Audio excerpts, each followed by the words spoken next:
Oke, udah kelihatan belum teman-teman layar? Udah, Fer. Oke. Oke, kita mulai aja kali ya. Oke, selamat malam teman-teman semua. Assalamualaikum warahmatullahi wabarakatuh. Sebelumnya terima kasih udah ngeluangin waktunya buat kita diskusi bareng malam ini. Jadi untuk diskusi malam ini sih, aku cuman berharap kita bisa diskusi bareng lah, karena juga aku masih banyak belajar gitu soal teknik reservoir gitu. Jadi kalau misal nanti di tengah-tengah ada yang mau ditanyakan atau ada yang perlu didiskusikan, atau misal aku salah konsep atau kayak gimana, itu langsung aja open mic gitu ya, sangat terbuka gitu. Untuk malam ini ada 3 materi yang aku dapat untuk UAS Tekras 2, itu ada di water influx, water sama gas conning, sama tentang gas reservoir gitu. Cuman kita bakal coba background ini secara in general aja gitu. Nanti kalau misalnya ada case-case yang mungkin masih cukup waktu buat kita bahas, semoga bisa kejar gitu. Terus juga nanti berjalannya waktu, misal kalau ada case yang mungkin mau, kayaknya Sabi ini buat kita kerjain gitu, nggak apa-apa gitu, langsung aja kita coba kerjain gitu. Karena ada beberapa Excel yang aku agak hilang, jadinya kayak kalau kemarin itu nggak bisa di-recovery, jadi kalau misalnya mau ngerjain bareng bilang aja gitu, it's not problem gitu. Oke, tanpa berlama-lama kita mulai aja dulu dari materi yang pertama, tentang water influx dulu. Ini aku ngutip aja sih dari beberapa buku, dari bukunya Tarek Ahmed sama dari PPT-nya Mbak Vika gitu. Nah, water influx ini tuh sebenarnya tuh apa gitu. Nah, jadi kalau misalnya ini secara konseptual aja dulu gitu ya kita bahasnya.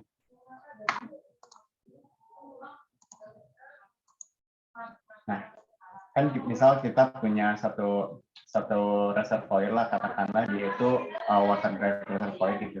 Kan biasanya tuh layer yang di sini dia kan ini ya biasanya jadi yang apa? Jadi interest kita gitu, katakanlah oil gitu.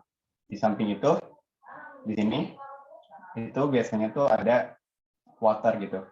Entah dia waternya tuh akan lebih akan jadi main dari driving mekanismenya atau enggak, tapi yang jelas biasanya di bawah oil itu ada water gitu. Biasanya di water ini tuh dia yang bakal jadi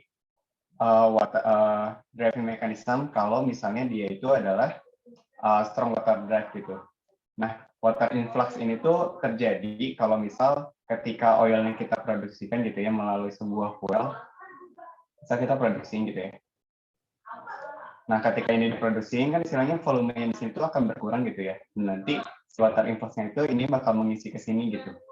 Jadi secara teoritis aku udah sebut di sini juga, ketika reservoir depleted atau berkurang tekanan dari reservoirnya, terus batuannya sangat permeable di sini, mampu mengeluarkan fluida, terus maka air akan mengisi ruang kosong yang telah ditinggalkan oleh fluida sebelumnya gitu.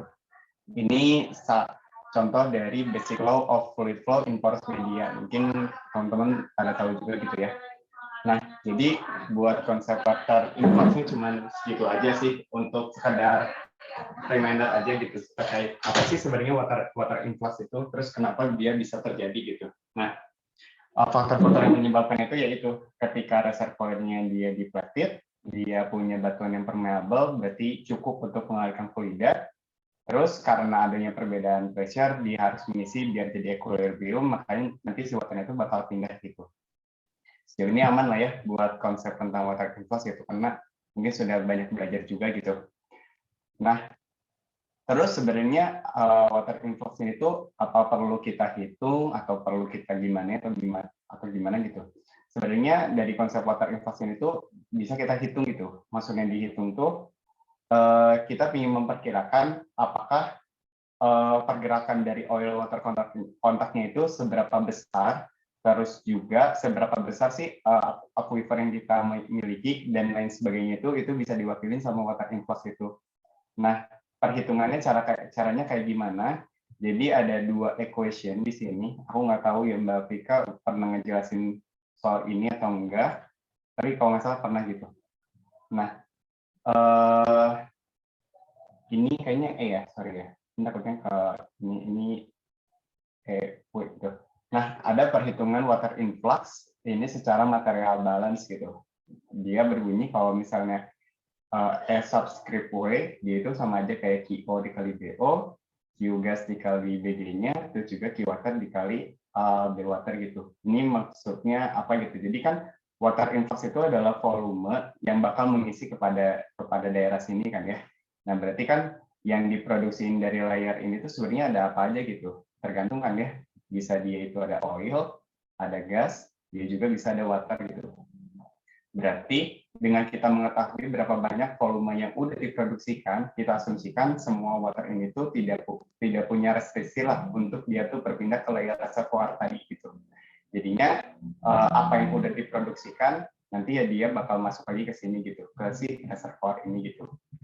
Nah, buat terms yang atas, kalau nggak salah, yang terms atas itu dia itu keadaannya itu statik. Statik dalam artian tuh kayak kita cuma punya satu data QO, satu data BO, satu data QG sama BG, sama satu data QS sama BW gitu, dalam certain time aja gitu. Tapi kalau misalnya mau dihitungnya itu tentang kumulatif, maksudnya tuh dari rentang waktu 0 sampai ke sekian, kira-kira berapa banyak sih water influx yang udah mengisi reservoir itu gitu. Nah ini bisa pakai yang namanya itu adalah perubahan water influx per satuan waktunya gitu, dan dirumuskannya seperti ini. DWE per DT berarti perubahan water influx setiap satuan waktu, sama aja kayak BO dikali DNP per DT berarti oil yang terproduksikannya dibagi sama waktu, berarti kan rate juga kan ya. Terus juga GOR min RS, ini gas oil ratio dikurangin RS-nya itu gas solubility-nya, terus dikali rate dari oil dikali sama BD ditambah DWP berarti dari water dibagi BT tinggal dikali sama BW gitu. Rumusnya sama-sama aja, cuman yang atas itu lebih dia keadaannya statik, maksudnya cuma satu data, tapi kalau misalnya DWE per DT ini bisa kita hitung untuk waktu yang lama gitu. Terus untuk keterangan-keterangannya ini apa, ini udah dijelasin juga di sini, jadi nanti teman-teman bisa lihat aja, satuannya juga tinggal disesuaikan. Nah, terus aku di sini mau coba apa ya, kita remind lagi soal klasifikasi water influx gitu. Jadi dari si klasifikasi water influx itu sebenarnya bisa dibagi jadi berdasarkan tiga pembagian gitu. Ada yang namanya itu ada outer boundary condition, berarti misal aku punya reservoir tapi misal kita lihat di ujung-ujungnya gitu, misalkan bentuknya itu masih linear water drive gitu, misal kayak gini, ini ini well aku, terus di sini sama ada RE, berarti di sini juga RE ya. Nah, ini kan reservoir ini gitu ya, katakanlah di sisi sini kalau misalnya dia horizontal, berarti kan di sini ada aquifernya ya. Nah, si radius ini tuh bisa dia itu sampai infinity, bisa juga dia finite gitu, cuman kayaknya cuma di sini aja gitu. Karena misalnya ada dari struktural track gitu, kayak dari kejadian geologi gitu. Jadi dia ada yang infinite sama yang finite gitu. Terus juga apa nanti pengaruhnya dari infinite sama finite gitu. Kalau misalnya infinite, berarti perubahan pressure yang ada di sini, DP per DT-nya itu nggak bakal terasa gitu, sehingga kayak konstan aja gitu sepanjang pressure sepanjang detik ini tuh konstan aja gitu. Terus kalau misalnya dia finite, sorry, mungkin kalau aku coba kayak gini ya, misalnya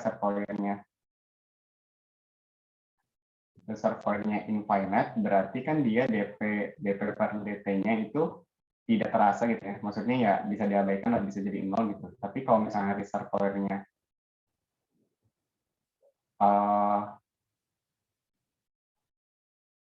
dia itu reservoir-nya itu finite atau terbatas, berarti nanti dp per dt-nya itu bakal ada satu nilai gitu. Entah dia nilainya konstan atau gimana, pasti dia punya suatu fungsi yang menyebabkan si perubahan persisnya itu memiliki nilai gitu. Itu yang pertama kalau misalnya kita lihat dari outer boundary condition. Terus kalau misalnya dari flow regime, ada yang steady state, ada yang sudah steady state, sama unsteady state. Ini kayaknya unsteady state. Nah, ya pasti teman-teman udah pada tahu lah tentang yang steady state, sudah steady state, sama unsteady state yang dp-dt-nya itu dipengaruhi sama apakah dia itu nilainya 0, apakah dia itu nilainya konstan, atau apakah dia itu merupakan fungsi dari sebuah waktu gitu. Terus buat flow geometrinya ada edge water drive, bottom water drive, sama linear water drive gitu. Nah ini seperti yang bisa terlihat di gambar sini. Nah ini ada beberapa tipe reservoir yang tadi udah disebutin gitu tentang edge water drive gitu. Misal kayak kalau misalnya kita ngeproduksiin agak di titik ini gitu ya. Ini kayaknya aku nggak bisa buat pointer. Bisa diproduksiin di sini. Nanti dia itu si OEC ini kan oil water contact ya. Katakanlah di bawahnya itu di sini itu ada oil, di sini water gitu. Ketika kita produksikan, biasanya tuh kalau di edge water drive yang aku tahu, dia tuh batas OEC-nya tuh akan naiknya satu part aja gitu. Maksudnya nggak bersamaan sama yang ini gitu. Jadi kayak yang ini OEC-nya sudah naik, yang ini belum gitu.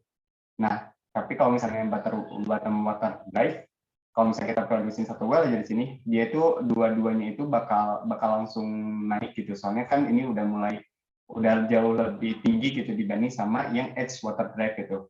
Sedangkan kalau misalnya linear water drive karena dia bentuknya itu cuma horizontally aja, makanya dia waktu diproduksi oil dia langsung bakal meningkat aja gitu. Regardless dari yang edge water drive atau bottom water drive. Konsepnya mirip sih sama yang bottom water drive, cuman dari bentuk si reservoir-nya aja gitu yang beda. Mungkin kayak gitu dulu sih buat klasifikasi water influx, karena nanti dari outer boundary condition, flow regime, sama flow geometris kita punya perhitungan sendiri gitu. Jadi mungkin yang ini dulu yang perlu kita pegang dulu gitu. Nah sejauh ini masih aman atau ada yang mau ditanyain?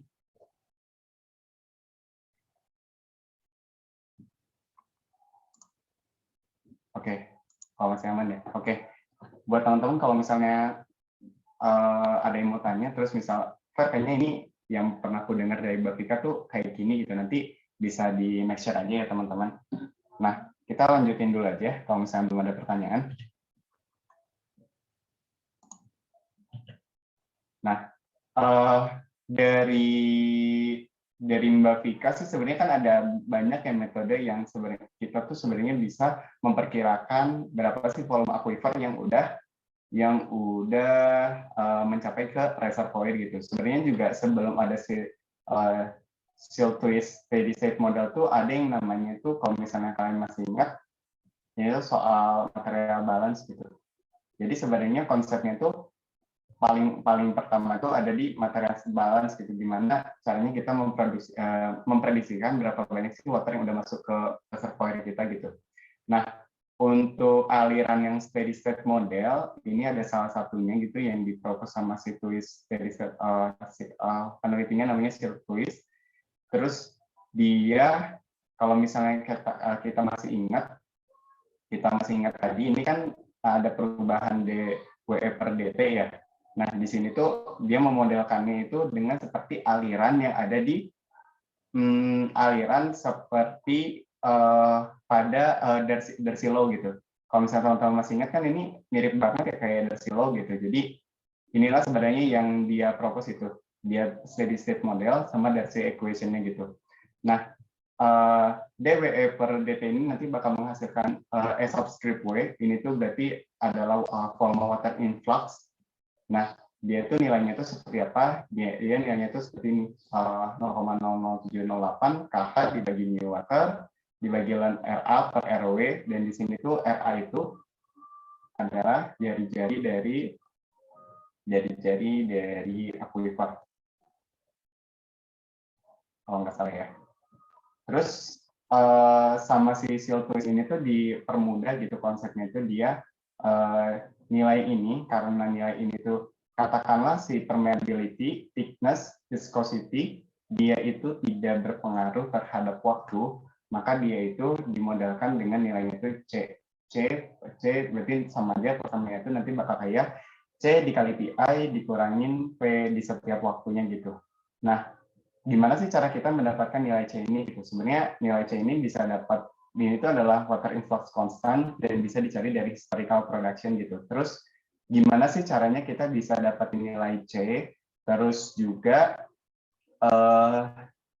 yaitu gitu, kalau misalnya dapat C kan nanti tinggal di plot gitu. Terus gimana caranya gitu? Nah, nanti mungkin kita bakal coba apa ya?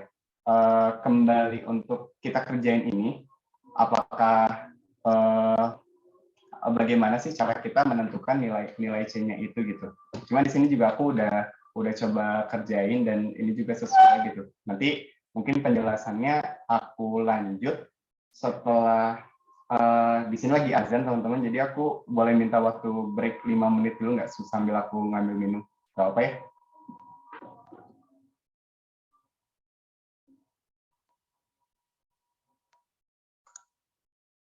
Oke. Oke, nanti kita coba lanjut lagi di 19, kalau di aku 1933, berarti kita coba lanjut di 1938 buat coba kerjain soal yang ini ya. Oke.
Oke, thank you teman-teman semua. Kita coba lanjut lagi ya, buat coba kita ngitung di nilai dari si C-nya. Ini kan kita misalnya di sini kita punya data ya. Datanya kita punya PI, punya BO, punya BG, terus ada pressure, GOR, sama QW, QO, RS, sama BW gitu. Nah, dari sini kita disuruh mengkonstruk gimana sih caranya kita menyelesaikan persamaan ini gitu. Nah, persamaan ini tuh sebenarnya diselesaikan dengan dua metode, karena kalau misalnya teman-teman lihat dari data si reservoir ini, kita itu nggak dikasih tahu nilai dari permeability-nya berapa, terus thickness-nya berapa, mu well, dan RA per RW itu berapa gitu. Nah, satu-satu hanya hal yang kita mengetahuinya itu terkait data dari si reservoir, karakteristik dari reservoir fluid reservoirnya, sama data produksinya gitu. Nah, oleh karena itu, mungkin aku recall dulu di slide sebelumnya kan kita punya ini ya, terus buat ngitung water influx itu apa gitu. Itu sama seperti yang ada di sini yang tadi aku udah tulis. QO dikali BO, tambah Q gas dikali BG gas, dikali QW dibagi BW. Terus kenapa sih, Pak? Dari sini, ya kita udah paham lah ya. Di sini kita bakal ngitung dulu nilai dari si S subscript W-nya ini gitu. Hanya kenapa sih Far si Q gasnya itu dirubah jadi QO dikali GOR dikali RS gitu. Kalau berdasarkan persamaan kan sebenarnya udah ada ini ya, memang udah tersedia di sini gitu. Cuman maksudnya tuh kayak gimana gitu.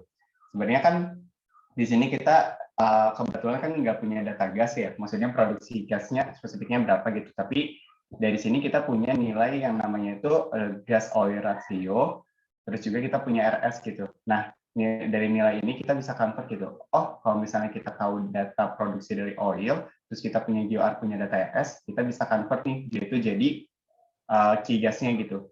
Nah, setelah itu ya udah gitu, kita generate aja gitu. Terus kayaknya salah simbol ya, ini harusnya tambah ya. Nah, oke. Ya udah gitu, tinggal kita generate aja. Kebetulan datanya juga semuanya udah pada dalam keadaan yang memang kita harapkan, maksudnya satuannya gitu.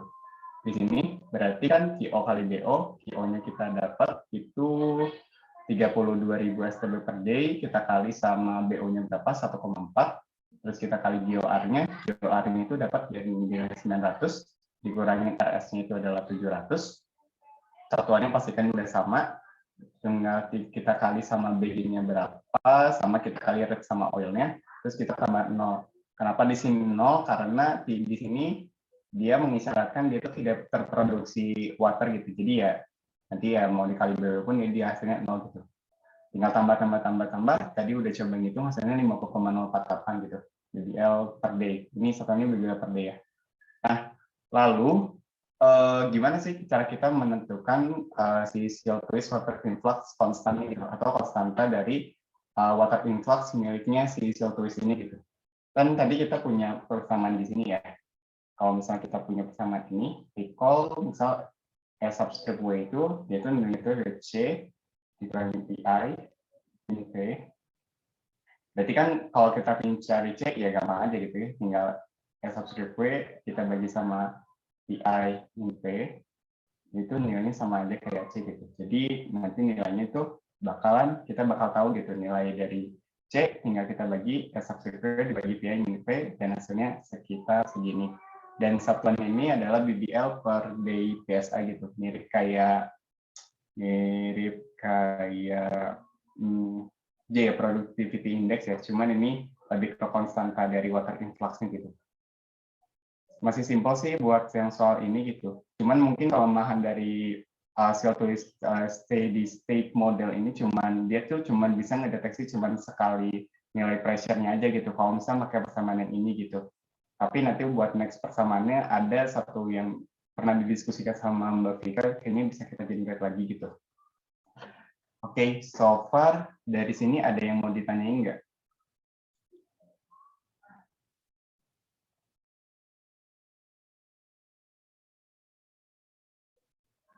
Oke, kalau nggak ada, aku rasa berarti aman lah ya sampai slide ini. Jadi nanti kalau misalnya ada yang mau tanya ya tanya aja dong. Oke, kita coba lanjut ya ke slide selanjutnya. Ini kayaknya steady state ya, bukan steady state, sorry. Nah, Terus, nah ini kayaknya ini ada pernah soal yang pernah dikasih Mbak Vika ya, waktu di awal-awal gitu. Nah, kita juga bisa ngitung nilai dari si apanya ya, water influx kita ketika di setiap waktu sama setiap pressure gitu. Karena kan kita tahu ya, semakin kita memproduksikan hidrokarbon, dia ini bakal terus berkurang ya si tekanan dari reservoirnya gitu. Nah, dari sini ya kita bisa pakai terms integral gitu. Jadi kayak luas di bawah integralnya itu adalah nilai dari water influx kita gitu. Nah, kalau misalnya teman-teman ingat tadi kan persamaannya itu cuma ini aja ya dari nah, ini nah, tadi kan cuma ini aja ya. Cuman dWt per dp ya. Sama aja kayak C dikali PI min P. Nah ini ya, ini tinggal ke sini dikali silang gitu. Terus kita integralin dari 0 sampai WE. Di sini DWE gitu ya. Jadi ya, ini integralnya 0 sampai T, C, terus PI min P, ini DP gitu. Nah, ya udah gitu. Kita tinggal, kalau misalnya ngeliat ini kan sama aja kayak luas di bawah kurva ya. Dan ya udah gitu, gimana caranya kita ngitung si nilai dari water influxnya gitu. Nah, di contoh soal yang ini, kebetulan juga aku tadi udah coba kerjain lagi. Nah, misal kita dikasih data produksi, kita dikasih data waktu-waktu versus pressure. Ini di sini kalau kita diskritisasi, dia tuh dibagi jadi 0 sampai 400 sama si range dari nilai pressure-nya berapa, dari 3.500 sampai 3.340. Kita juga udah dikasih tahu juga data water influx constant 130 bbl per day PSI. Ini tuh kan tadi nilai C ya. Terus bagaimana cara kita hitung water influx di time 100, 200, 300 dan 400 hari gitu. Nah, mungkin alangkah lebih enaknya kalau misalnya kita ngelihat plot yang ini aja ya. Plotnya sebenarnya sama aja sih yang bawah, cuman kalau yang bawah ini dia udah dikurang PI min P1, PI min P2, PI min P3 gitu. Sama aku sama mau ngingetin juga gitu. Kalau yang aku baca sih, kalau dilihat dari sini, ini tuh dari si plotnya dari CO2 steady state model tuh dia pakai pendekatan metode numerik juga teman-teman. Jadi kalau misalnya nanti kita lihat ya di WE100 gitu. WE100 itu kan berarti water influx ketika 100 hari ya. Nah, kalau misalnya dilihat di 100 hari, ini kita coba zoom dulu ya. Soalnya aku bisa ini. Oh sorry, kita coba tandai dulu aja deh.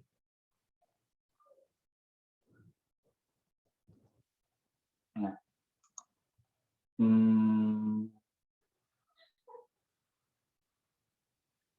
nah sini. Nah, kalau misalnya dilihat ya, di sini kan dia itu bentuknya itu saya kayak segitiga ya teman-teman.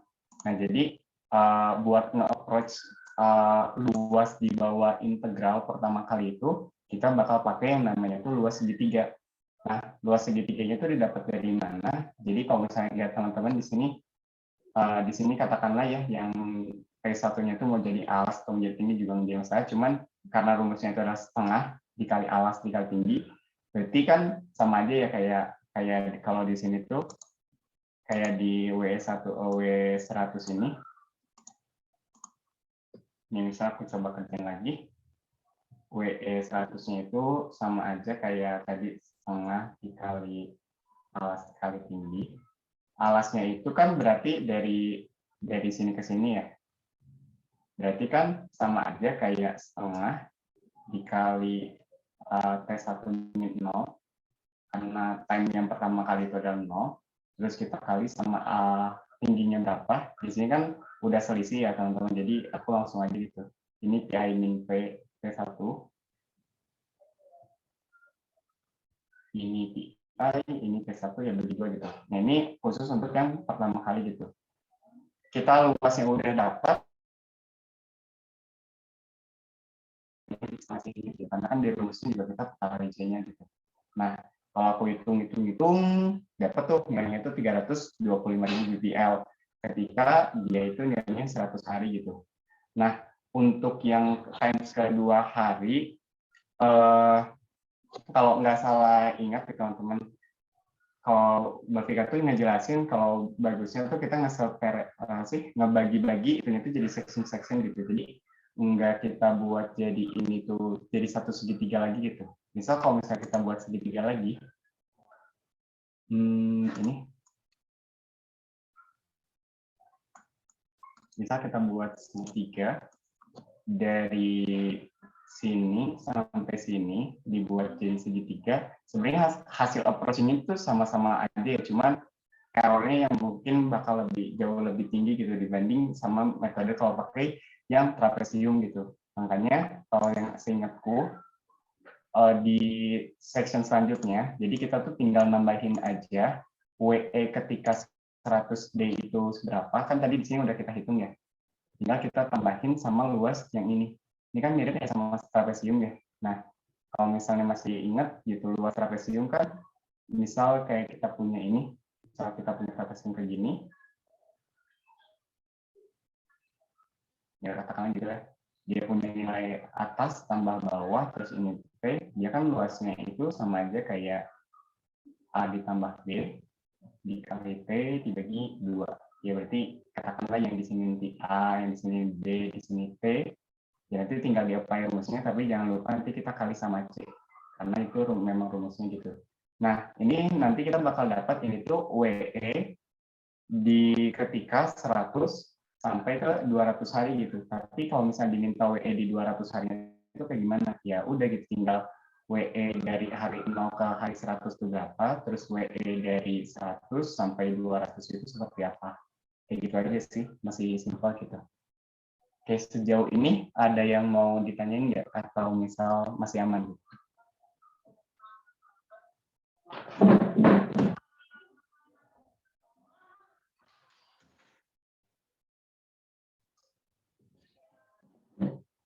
Oke, kalau nggak ada respon, oh ini sudah ada respon.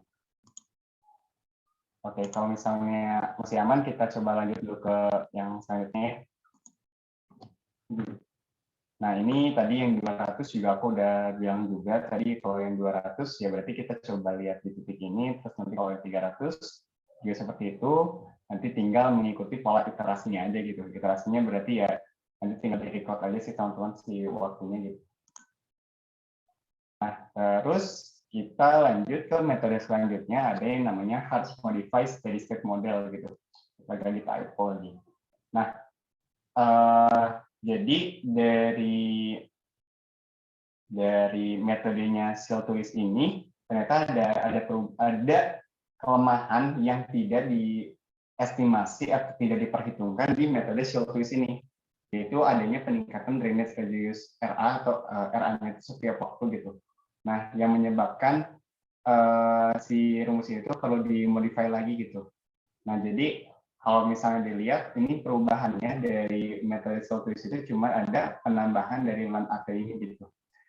LAN AT ini itu, oh ini aku ada. LAN A kali itu adalah RA dibagi RE, nilainya itu sekian. Tapi aku agak lupa sih kalau T-nya ini tuh kalau nggak salah tuh waktu juga gitu. Cuman A-nya itu apa aku agak lupa gitu. Nanti mungkin boleh coba bantu dicari ya teman-teman. Terus juga RA-nya itu adalah apparent aquifer radius. Ini yang tadi udah kita ceritain gitu ya. Terus RA-nya itu reservoir radius gitu.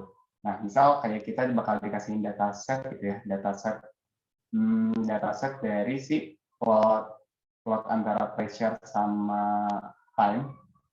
Terus kita dikasih gimana caranya kita menentukan aquifer di waktu tertentu gitu. Nah ya udah gitu. Kalau misalnya kita punya ini,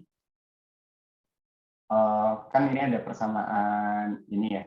Dia diadaptasi dari yang sini. Terus kalau misalnya kita punya ini pi min p dibagi f subscript w, itu sama aja kayak 1/c dikali ln at gitu. Nah ini kan kalau misalnya kita plot antara PI sampai dibagi satu sirkuit, terus sama len P, nanti kan kemiringannya udah jelas ya teman-teman, kemiringannya itu adalah satu titik gitu, kayak persamaan garis aja gitu. Terus nanti kita juga bakal dapat interceptnya itu ada di sini gitu. Nanti kan kita ya sama aja kayak seperti ini gitu, dia sama dengan mx plus c. Nanti m-nya itu ada di nilainya seper c, ini ada di len p, yang ini nilainya itu adalah seper c len a gitu. Nah ini kan ini gradiennya juga, jadi yang intercept itu ada di sini aja gitu. Terus ya udah gitu tinggal diplot dari ininya, nanti kalau misalnya udah dapat slope-nya nanti ya tinggal dilihat hasilnya seperti apa gitu, apa yang diminta dari si soalnya. Terus tapi aku di sini ngasih ini ya, ngasih ini metode ini tuh jarang digunakan. Kalau yang aku baca di bukunya Tarek Ahmed yang advance reservoir engineering itu nggak tahu kenapa metode harus modify steady state model itu jarang pernah digunakan gitu. Makanya di sini aku cuma kasih tahu rumusnya aja teman-teman. Nanti buat pengaplikasiannya kayak gimana kan bergantung sama soal ya. Jadi setidaknya kita udah pegang rumusnya seperti apa. Nanti kalau misalnya ada yang mau ada soal yang memang mintanya harus modify steady state model, setidaknya kita udah punya bekal gitu. Oh, kita harus kayak gini. Oke, sampai sini masih aman buat yang harus modify steady state model. Oke, kalau misalnya masih aman, bentar ya, mau minta 2 menit buat ambil minum.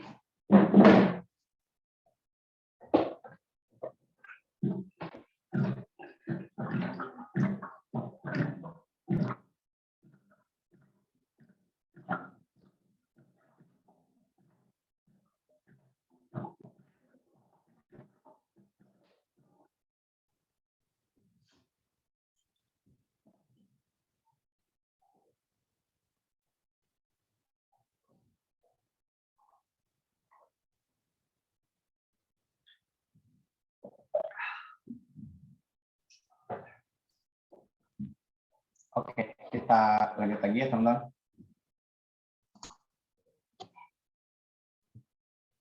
Nah, yang banyak digunakan itu adalah si metodenya ini yang cukup ribet juga pembahasannya. Tapi kita coba breakdown satu-satu ya sambil aku dan kalian semua kita coba recall lagi tuh tentang Van Everdingen-Hurst. Kalau nggak salah ini pada kondisi unsteady state flow. Oh ya udah, sini aku udah bilang juga. Jadi misal kayak kita punya well, terus kita shut in, ya banyak gitu ya, lama banget gitu. Nah kemudian kita produksi ini.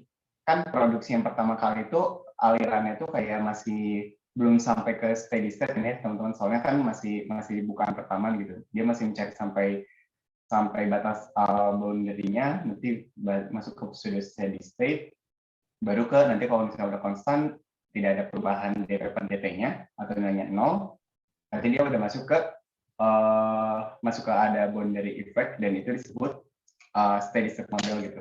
Nah kebetulan kalau misalnya di Van Everdingen-Hurst ini dia itu plotnya itu adalah steady state flow, terus juga konsep yang dia pegang tentang memodelkan si water influx ini itu adalah misal kayak kita memproduksikan oil diproduksikan pada constant rate pada cylindrical reservoir, berarti kan kayak constant rate ya relasi laju produksinya itu konstan gitu.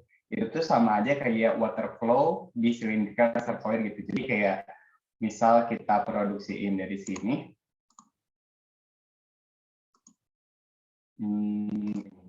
nah misal kita produksiin dari wellbore kan kita ini reservoir kita, terus kita punya aquifer gitu.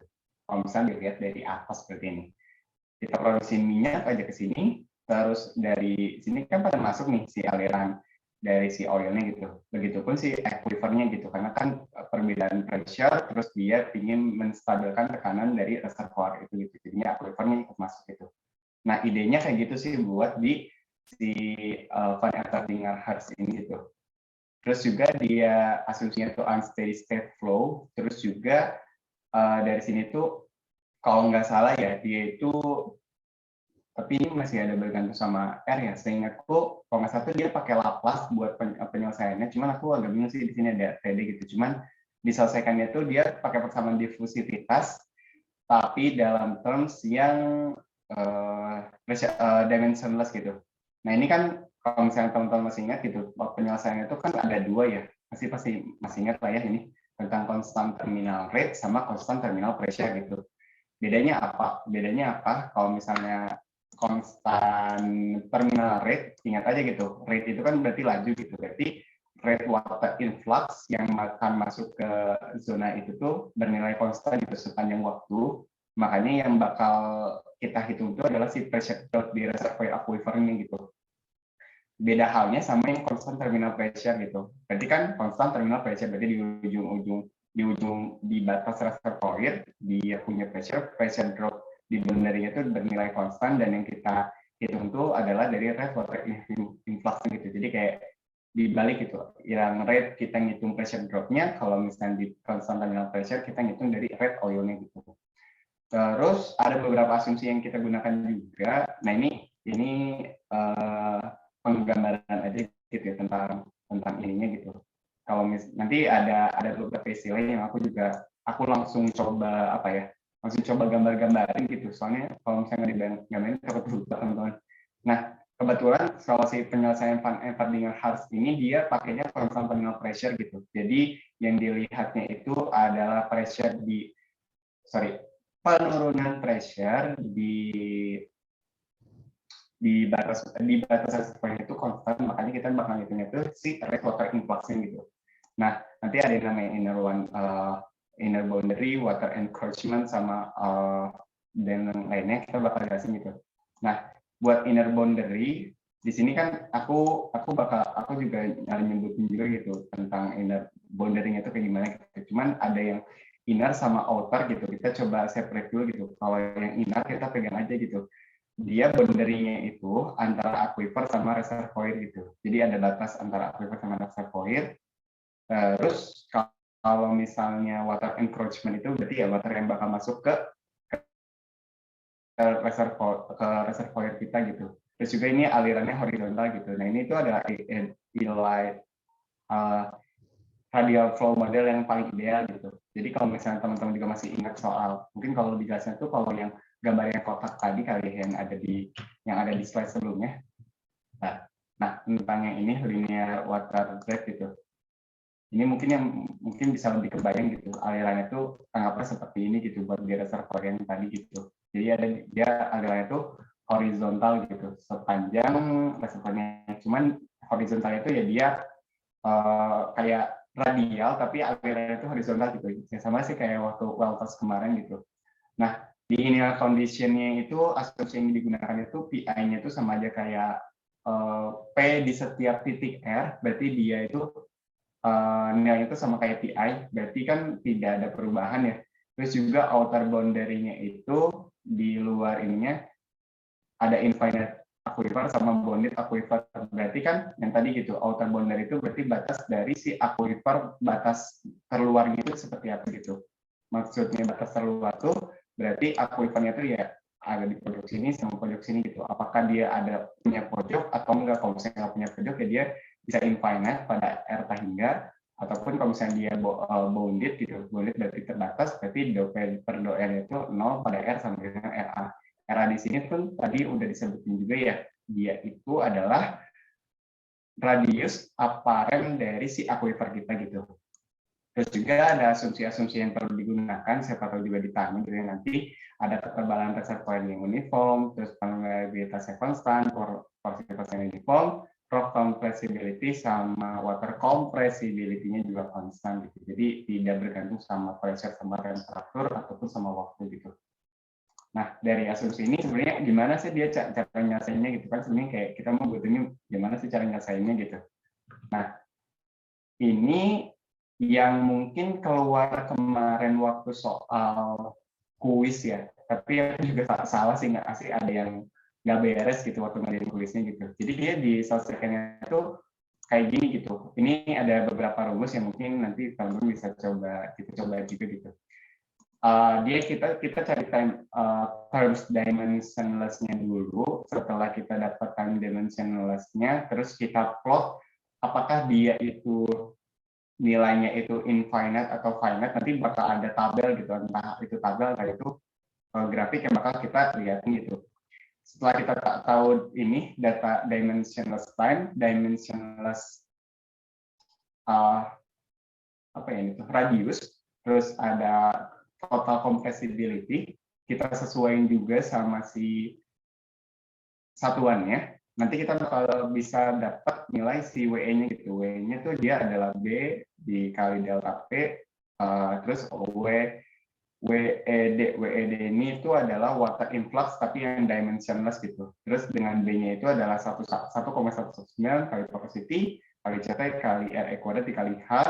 Di sini yang mungkin aku perlu ingatin juga gitu ke semua, jangan sampai ketukar ya antara penggunaan subscript-nya gitu. Terus juga di sini kan ada nilai K ya, terus juga ada nilai H juga kalau nggak salah. Terus sama apa lagi ya tadi itu aku coba hitung tuh. Kalau nggak salah K sama H-nya gitu. Nanti diperhatikan aja gitu. Kalau K di situ adalah permeabilitas dari aquifer, bukan permeabilitas dari reservoir gitu. Karena tadi ada dapat satu soal yang dia tuh nampilin juga gitu data reservoir-nya bukan selain data dari aquifernya gitu. Nah, nanti kalau misalnya kita udah plot, yang paling penting tuh udah plot TD sama dapetin nilai TD sama RD-nya dulu sih, karena nanti ini bakal dipakai plot buat di kurvanya gitu, ataupun nanti misal kita mau pakai tabel yang jauh lebih gampang gitu. Nah, ini aku udah highlight juga. Ini tuh ada di bukunya Tarek Ahmed, mungkin nanti aku bakal tunjukkan juga sama. Nah ini aku revisi gitu nilai B-nya tuh, ya dia tuh sama aja gitu kayak ini. Cuman aku cuma nge-highlight aja gitu, porosity yang dia digunakan itu ada porosity dari aquifer, CT-nya juga CT aquifer, RE-nya juga RE. Ini kalau RE, nah ini agak aneh gitu, dia pakainya RE reservoir, mungkin karena dia masuk gitu ya ke reservoir gitu. Sama dikali H-nya tuh, atau thickness-nya tuh thickness dari aquifer gitu. Nanti baru kita dapat B, kita kali B dikali delta P sama WED gitu. Tapi aku juga mau ngingetin juga buat Van Everdinger Hertz ini tuh ada dua metode, ada dua penyelesaian gitu. Tadi baru paham juga gitu. Jadi yang pertama, oh ya ini mungkin sambil ingetin ya, ini kayaknya ada satu kurang. Ini tuh nilainya tuh sama F. F ini tuh apa? F ini tuh adalah degree dari si bentuk reservoir kita itu. Kalau nggak salah ya, kemarin itu kan kayak kita punya bentuk reservoir itu kayak gini gitu. Nah ini kan kayak ada degree-nya gitu ya, kayak misal ini 120, 270 kan. Ya mungkin lah ya 200 sekian lah ya.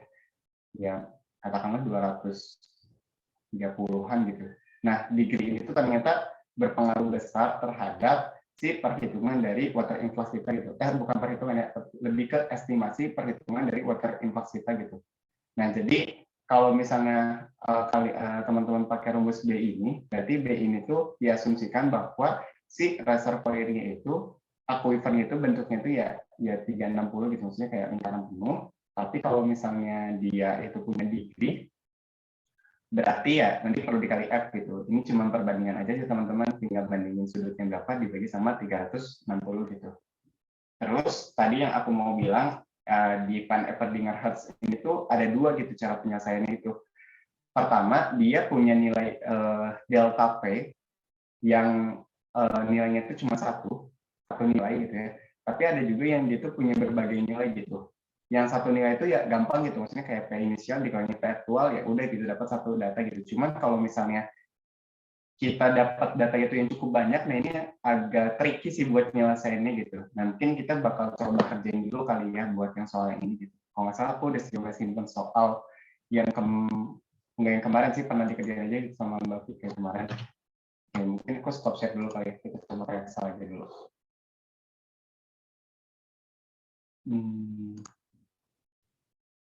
Sebentar.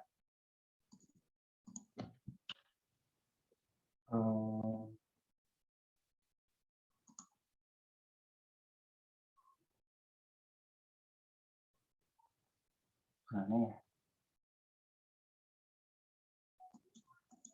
Oke. belum belum kelihatan ya. Nah.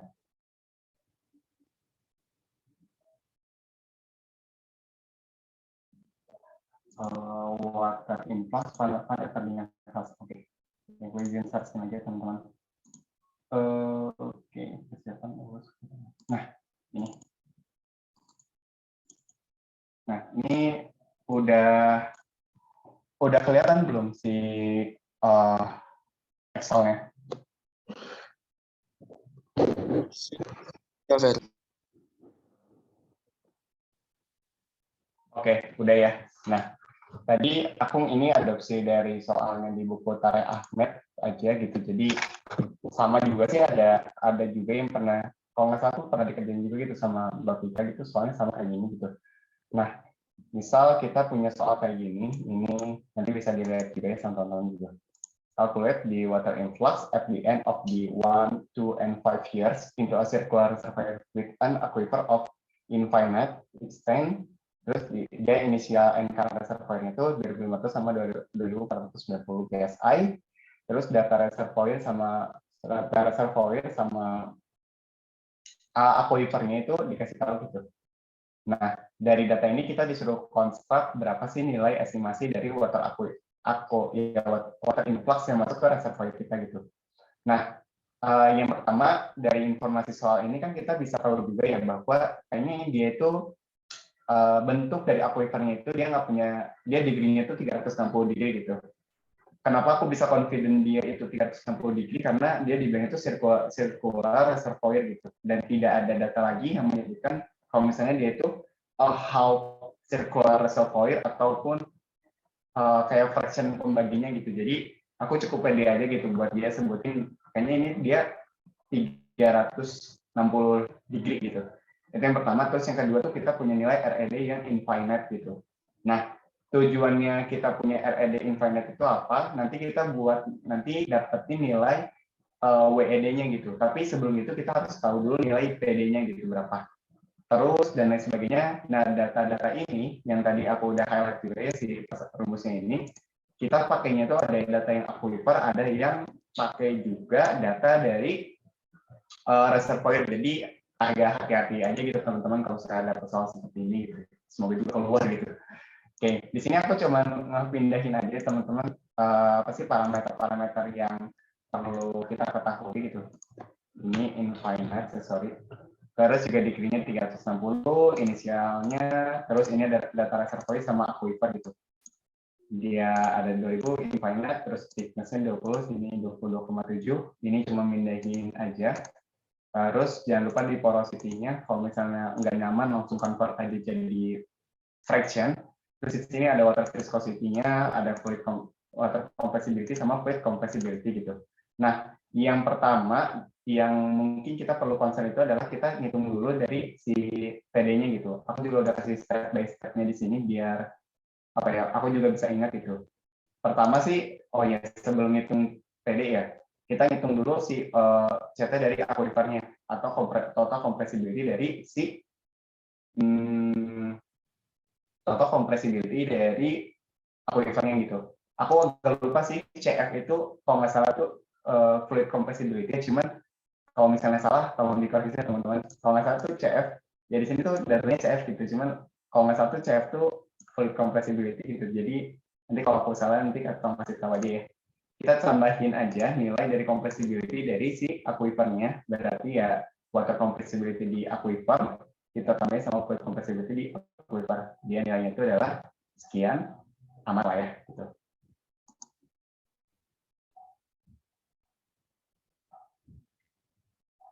Oh iya iya iya, terima kasih Nova. Sepertinya benar sih ini kayaknya formation compressibility gitu. Soalnya fasanya kan dia iya iya iya, benar benar benar. Oke, makasih Nova. Ini kita ubah dulu. Ini jadi formation compressibility. Aduh, mati lagi.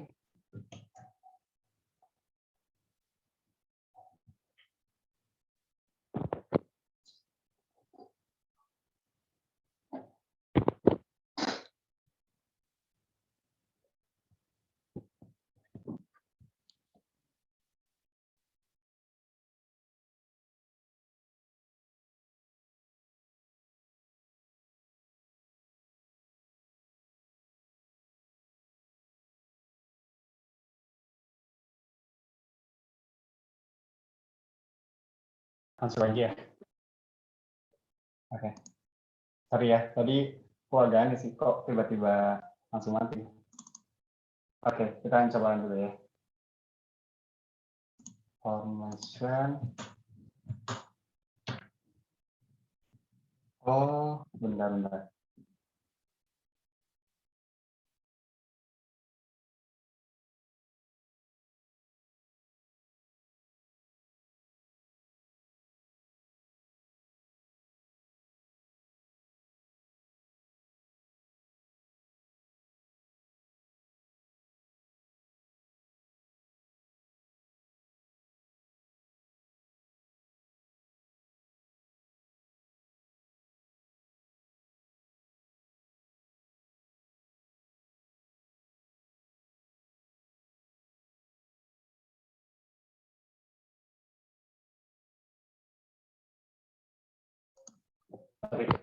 Ini udah masuk lagi belum teman-teman?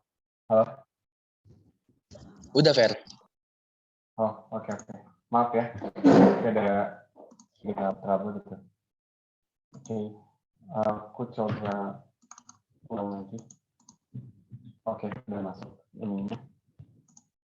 Tapi kok tombol nggak responnya kuat ya? Ntar, aku coba dari sini aja deh. Oke, ini yang di layar kalian. Yang ini kan ya, yang buat kita ngitung. Oh, kayaknya ini your screen is. Oh, ini bisa. Stop dulu. Bentar, ini coba ganti lagi. Ini yang oke. Coba kelihatan lagi ya. Jadi kita coba ubah dulu di sini.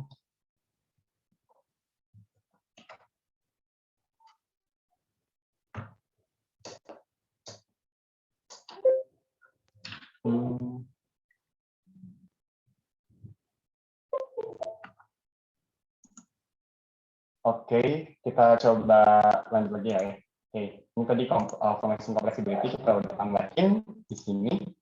Terus kita bakal hitung nilai B. Kan tadi kita tahapannya hitung dulu. Kalau mau ngitung WED, kita harus hitung B-nya dulu gitu. Nah, karena B-nya konstan gitu ya, udah gitu. Kita coba ngitung lebih awal gitu. Rumusnya seperti ini, jadi nanti tinggal disesuaikan aja teman-teman. Tinggal dirumus-rumusnya juga. Terus hati-hati aja sih di sini aku udah coba tandain ini pakai porositas yang aquifer, CT aquifer, RA-nya ya yang reservoir hanya itu yang aquifer gitu. Jadi sudah disesuaikan pembagi 100 di sini karena di sini itu pakai persen ya, aku belum ngebagi 100 jadi bagi 100 gitu. Aku dapat nilai itu sekitar 20,32 BBL per DPSI kalau nggak salah. Nah, kita bakal ngitung TD-nya gitu. Nah, TD-nya itu cara ngitungnya kayak gimana? Ya, seperti ini lah teman-teman, ada rumusnya juga ya. Ada 6,328 kali 10,3 dikali K kali T, dikali porositas, dikali mu W, dikali CT, dikali RE kuadrat gitu. Ini basic lah ya. Nah, karena di sini time-nya itu pakai days, dan aku asumsinya ya satu tahun itu 365 gitu ya, jadinya kayak sakau segitu aja gitu.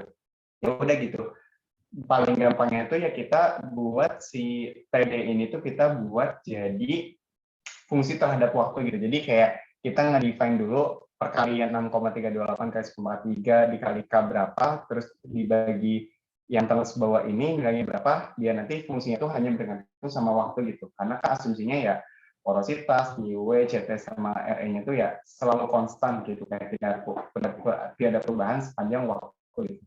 Terus karena aku asumsinya satu tahun itu 365 hari ya udahlah tinggal aku kali aja gitu. Dan nanti kalau misalnya udah dapat konstantanya berapa, ini aku udah coba hitung juga. Ya udah aku coba hitung, dan insya Allah hasilnya benar juga. Terus ya udah gitu tinggal dikali sama hari, jadi kita tahu PD-nya tuh berapa gitu. Untuk setiap waktu aku dapat PD-nya segini, terus kita bakal menggunakan tabel buat tahu nilai dari WED-nya gitu. Sebelum kita bakal ngitung dari nilai dari nilai dari water influx-nya itu sendiri gitu. Nah, kalau misalnya penasaran gitu, gimana sih sebenarnya tabelnya gitu? Aku coba searching lagi. Kita coba lihat bukunya Tare Ahmed, geser forward. Oh, oke, bentar dulu ya. Kita coba cari dulu tabelnya ya. Karena kalau kemarin, kebetulan kalau kemarin kuis itu langsung dikasihnya tuh ini ya, eh, grafik ya. Nah, kebetulan juga ada yang bentuknya tabel sih kalau tadi ku baca-baca gitu. Jadi bisa digunakan gitu. Nah,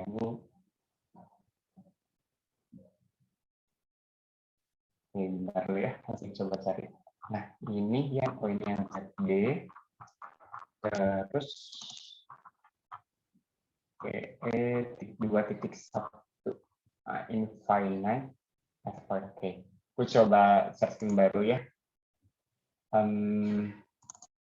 Nah, ini semoga udah kelihatan ya, kelihatan nilai dari si TD-nya gitu. Nah, sebenarnya kan ini bisa kita plot ya teman-teman gampang aja gitu.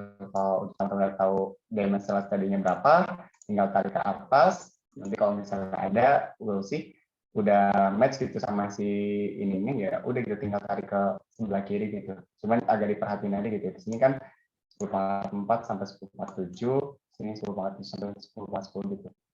Aku agak bingung juga sih cara gunain tabelnya, gunain grafiknya. Oh ini kayaknya ini ada batasnya sih. Ini batas buat penggunaan yang sumbu sebelah sini sama sebelah sini sama yang ini gitu. Ini gitu ya. Tapi kalau aku lihat yang dari referensi ini tuh dia pakainya langsung aja gitu nilainya gitu. Tadi kan kalau di Excel ya, mungkin ini kalau nggak kelihatan, tadi tuh tadinya tuh di sekitar 360, 721 sama 1804 gitu. Ya udah kita tinggal cari aja gitu untuk nilai misal tadi 360 kayak 361 lah. 361 tuh kan ada di sini gitu ya. Nanti kita ya tinggal cari aja sih teman-teman. 361. Nah, ini ada nilainya 12. Ini pastikan dulu dia WED untuk infinite aquifer. Tadi juga kita udah bilang juga kan ya, infinite aquifer. Harus dinilai sekitar 360-an tadi itu ya 123, berapa gitu. Nah, kebetulan kalau yang di Excel, aku juga masukin nilainya segitu sih. Cuman yang di itu pasti nilainya itu di antara 360 sama 365 gitu. Jadi tinggal diekstrapolasi aja gitu. Begitupun untuk yang 730 sama untuk yang 1825 gitu. Nah, karena ini time-nya itu udah waktu gitu ya, terus time-nya itu days, ini udah dihitung juga selama 5 tahun, berarti dengan ngitung di akhir tahun pertama, tahun kedua, tahun ketiga, pakai nilai WE ini ya nggak apa-apa gitu, langsung aja kayak D dikali delta P dikali WED. Delta P-nya dapat dari mana? Yang tadi di sini kan ada ini ya, inisial reservoir pressure sama aktual reservoir pressure, tinggal ini dikurang aja. Jadi anggaplah selama tahun pertama sampai tahun kelima tuh dia perubahan pressure itu cuma segini gitu, cuma ada satu nilai. Ya udah delta P-nya itu bakal selalu konstan, nanti teman-teman tinggal in B sama WD di masing-masing yang udah didapetin gitu. Hasilnya nanti dia bakal dapat WE atau water influx dalam satuan BBL. Kira-kira seperti itu untuk yang Van Everdingen Hertz kalau misal dia itu nilai delta P-nya itu cuma satu gitu. So far sampai sini ada yang mau ditanyain kah teman-teman atau ada yang masih dibingungkan? Ini cuma mengulang aja sih. Oke. Kalau nggak ada tanggapan berarti aman lah ya. Kita coba lanjut ke soal selanjutnya. Aku isi 2 menit dulu mau minum dulu bentar ya.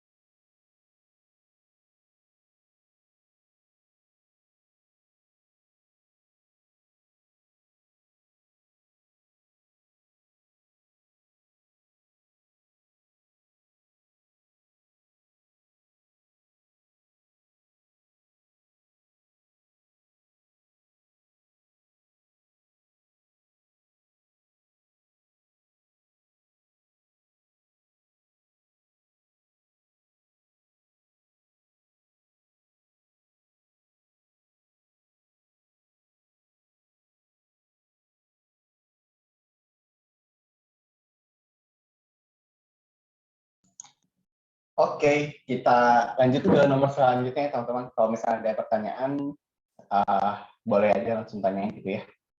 Karena kan kita cuma sama-sama belajar gitu. Nah ini ada soal yang fun ever dengar yang menurut aku curiga bakal keluar gitu. Dan kalau misalnya dilihat, bentar ya, aku coba cek dulu di soal yang ini. Soalnya itu,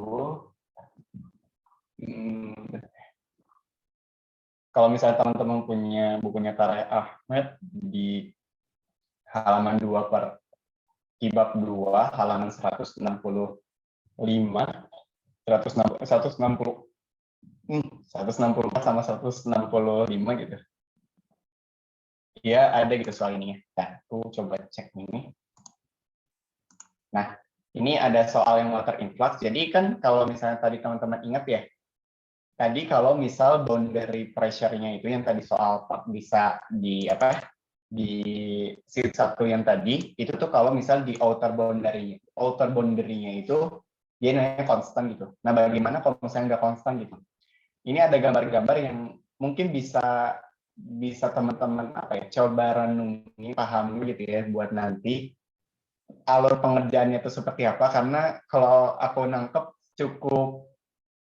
cukup menguras waktu juga gitu buat memahamin ini gitu. Jadi nanti bisa dibaca aja gitu. Terus di sini juga di step untuk penyelesaiannya juga udah sangat jelas sih kalau aku baca-baca gitu.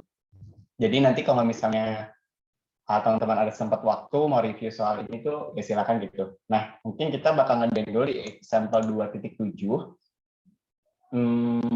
Kita bakal ngitung water influx yang kalau misalnya tuh di outer boundary itu berarti ya di batas di outer boundary itu berarti yang di reservoir kita itu adalah pressure-nya itu finite dan dia itu nilainya itu ya punya nilai gitu. Nah, di sini ada plot juga, dia time, month, sama boundary pressure-nya.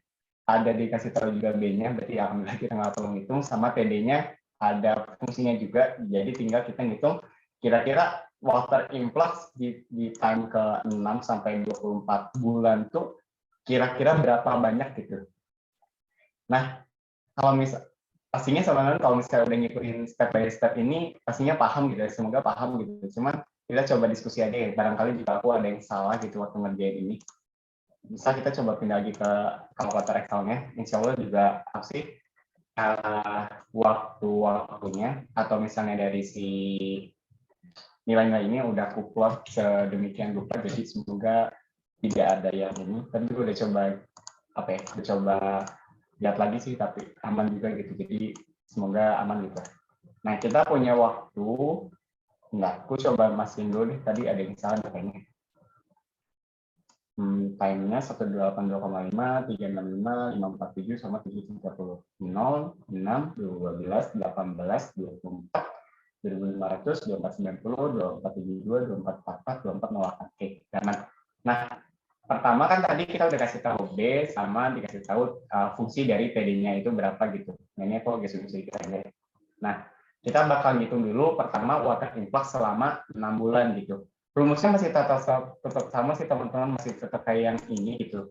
Hanya mungkin prosedurnya ada sedikit beda di delta T-nya aja, karena di outer boundary-nya kita punya banyak nilai B gitu.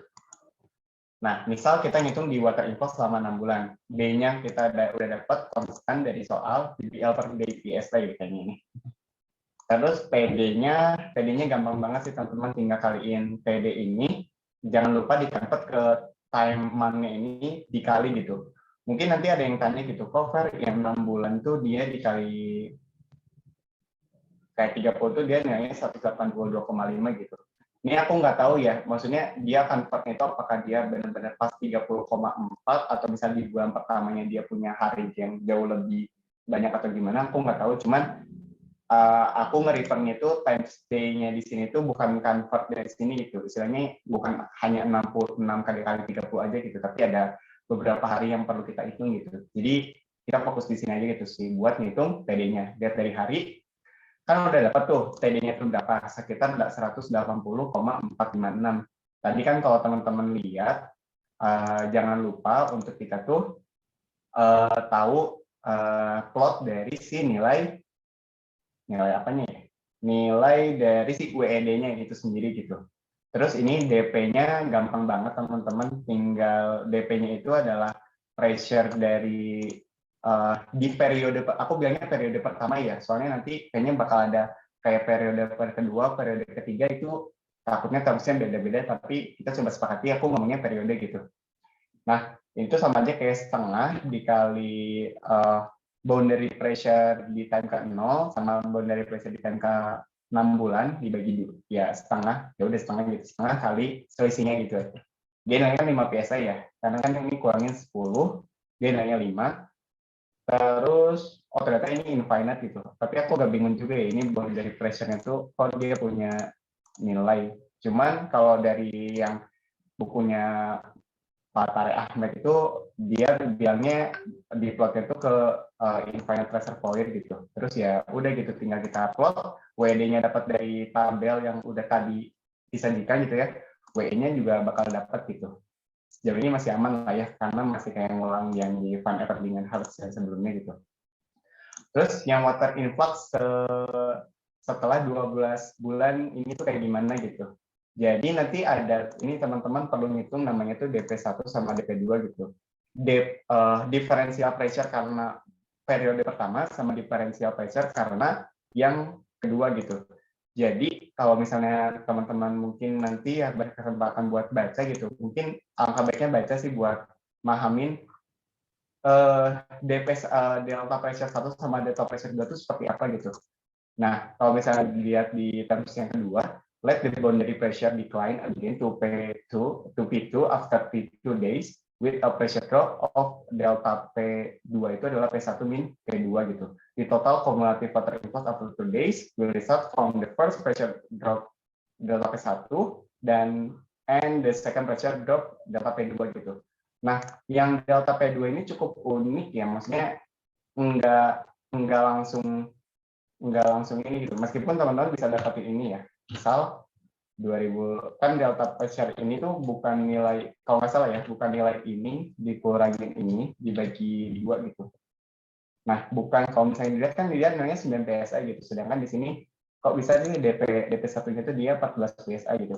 Nah, ini mungkin aku mau jelasin dikit dulu ya. Nah, aku coba apakah dia Excelnya atau gimana ya. Nah, jadi coba tar dulu ya di sini. Kok nggak ada? Ini delta, oh ya bagus ya. Delta P2 itu sama aja kayak delta pressure 1 ditambah oke maaf teman-teman. Makasih buat remindernya. Sip. Nah, tadi aku ngulang ya. Ini kan ada nilainya DP1 sama DP2 ya. Nah, delta pressure ini tuh nggak cuma ini aja gitu teman-teman, kayak pressure ini kurangin pressure ini kurangin pressure ini gitu. Nggak cuma gitu aja sih yang aku tadi baca gitu. Tapi dia itu termsnya itu adalah ini delta P2 itu adalah delta P dikarenakan differential pressure. Bentar, kok nggak ada ini ya? Aku coba tulis saja di sini. Delta P itu P2 ya berarti ya. Ada karena differential pressure dari P1. Ini notasinya seperti ini, cuman aku harap teman-teman bisa nanti membedakannya gitu ya. Terus ada delta P pressure di P2 gitu. Nah, tadi kalau teman-teman ingat delta pressure di P1 itu adalah dia kan nilainya itu adalah setengah dikali P inisial dikurangin P1. Nah, sedangkan yang kedua ini masih tambah ya. Yang kedua itu adalah ditambah setengah dikali P1 min P2. Nanti teman-teman bisa buka gitu. Delta P2 tuh ya sebenarnya P1 min P2 gitu. Cuman buat delta P2-nya nanti beda gitu termsnya. Nah, kalau dilihat ya teman-teman, di sini kan ada P inisial, terus ada P1 gitu. Kalau dilihat kan P1-nya bisa kita coret ya. Makanya nanti rumus dari delta P2 itu adalah setengah dikali P inisial dikurangin P2. Ini tolong dikit ya cara berpikir cara berpikir yang ini gitu. Soalnya nanti ke bawah-bawahnya kalau misalnya ini kurang paham, agak sulit gitu buat ngejarnya gitu. Nah, berarti kan nanti yang delta P2 ya tadi udah sesuai gitu. Terus yang delta P1 tuh sama aja kayak yang sebelumnya gitu. Terus juga ada TD1 sama TD2. Ini tinggal ditulis aja ya teman-teman. Apa sih? Delta sih TD1 karena setengah bulan sama karena setengah tahun sama 1 tahun gitu. Nah, maksudnya itu kayak gimana gitu kan? Di sini kalau misalnya teman-teman lihat, kalau baca ini lagi gitu ya. Nah, dia tuh, nah ini si apanya ya, si time lapse-nya gitu, apa sih profil waktunya gitu. Kalau misalnya lihat delta P1 ini, dia nilainya 5 PSE itu untuk 12 month, untuk waktu yang 12 gitu. 123, oh iya benar, ini untuk yang 12 month. Terus yang delta P2 yang tadi baru kita hitung, 16 PSE itu hanya terjadi dari 6 sampai 12. Jadi, kayaknya tuh ada salah juga tadi di Excel. Jadi nanti TD1-nya itu dihitungnya itu adalah 1 tahun teman-teman yang 12 bulan ini. Atau kalau di dalam hari berarti dia sekitar 365 gitu, 365 hari. Buat TD1-nya pakai yang itu, sedangkan TD2-nya itu pakai yang 6 sampai 12 bulan gitu. Nah, kita coba balik lagi. Nah, ini kayaknya TD1-nya aku kayaknya terbalik deh. TD1-nya itu berarti harusnya itu yang 365. Oke, ini ubah dulu. Berarti kan PD1-nya itu adalah fungsi PD-nya itu berapa, aku kaliin sama harinya itu berapa. Begitupun yang kedua, ini itu adalah fungsi dari waktunya itu, aku kaliin sama si waktunya itu berapa, yang 6 bulan gitu. Udah, cuma kebalik itunya doang, nanti tinggal dihitung aja sih WED1-nya berapa, WED2-nya berapa. Meskipun tadi ini perhitungannya salah, tapi insya Allah sih dari WED1, WED2-nya tadi aku udah coba hitung, dan untuk yang TD 360 ini sama gitu nilainya segini. WED2-nya juga tinggal copy paste aja gitu, karena kan waktunya cuma 6 bulan aja ya, jadi aman gitu. Yang WE1-nya juga tinggal dihitung pakai rumus yang ini juga teman-teman. B dikali delta P dikali WED, ya udah gitu untuk W1, W2 berapa, nah total water impact-nya tinggal kita tambahin gitu. Nah, itu aja sih buat yang setelah 12 bulan. Mungkin aku bakal lanjut satu yang ke 18 bulan dulu ya, soalnya ada yang aneh gitu. So far, sampai 12 bulan ini ada yang mau ditanyain nggak teman-teman?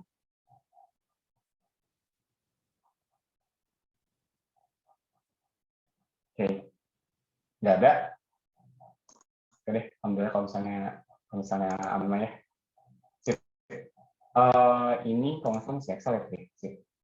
Nah, kita bakal ngitung lagi sekarang water influx setelah 18 bulan gitu. Nanti lihat DP1, DP2, DP3. Tadi ingat ya konsepnya teman-teman gitu, kalau pressure drop di DP1 kan tadi sudah dihitung ya, di DP2 juga sudah dihitung. Nah, yang agak tricky itu ada di yang ketiga. Jadi, untuk yang ketiga ini, delta P-nya ya, aku ya DP aja gitu ya. Kan tadi kalau misalnya teman-teman kita coba baik lagi ya, coba mencoba membaca dari sumbernya gitu ya. Ini buat cari 1/2 of the pressure drop-nya itu ya, dia itu ada di periode sebelumnya gitu. Nah, ini yang kedua sama ini yang ketiga gitu. Yang ketiga itu dia isinya itu adalah setengah dikali P1 kali P3 gitu. Nah, ini kok bisa gitu dapatnya kayak gini gitu. Yang aku pelajari soal yang dari tadi itu delta P di 3 itu, sebentar, catatan itu mana ya?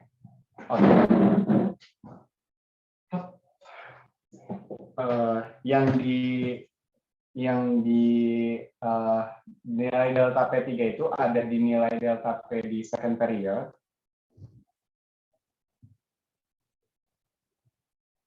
Ditambah sama delta P di third period.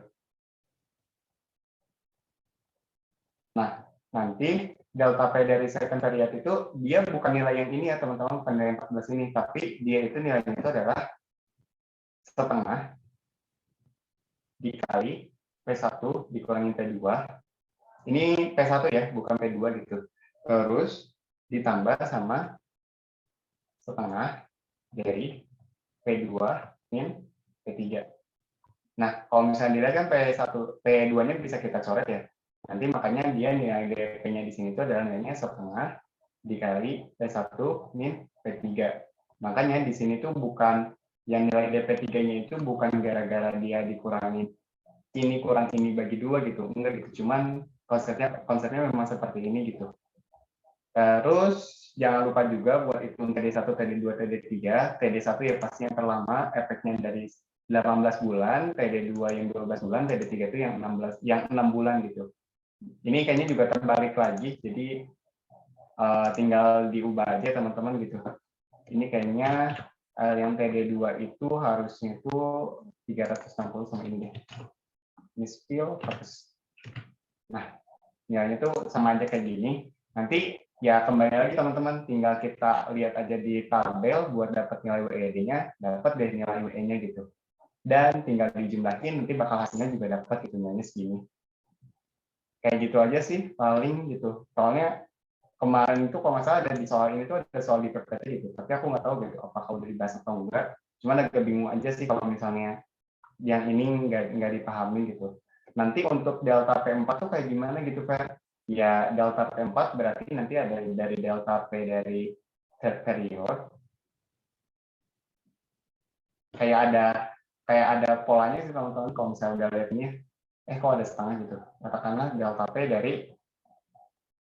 dari fourth period gitu.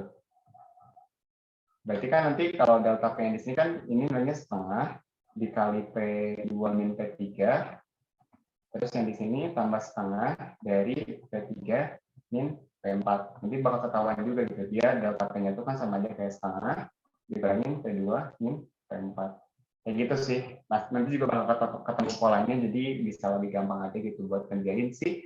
Kalau yang for Ferdinand Hertz di differential boundary pressure gitu. Oke, sejauh ini ada yang mau ditanyain nggak teman-teman?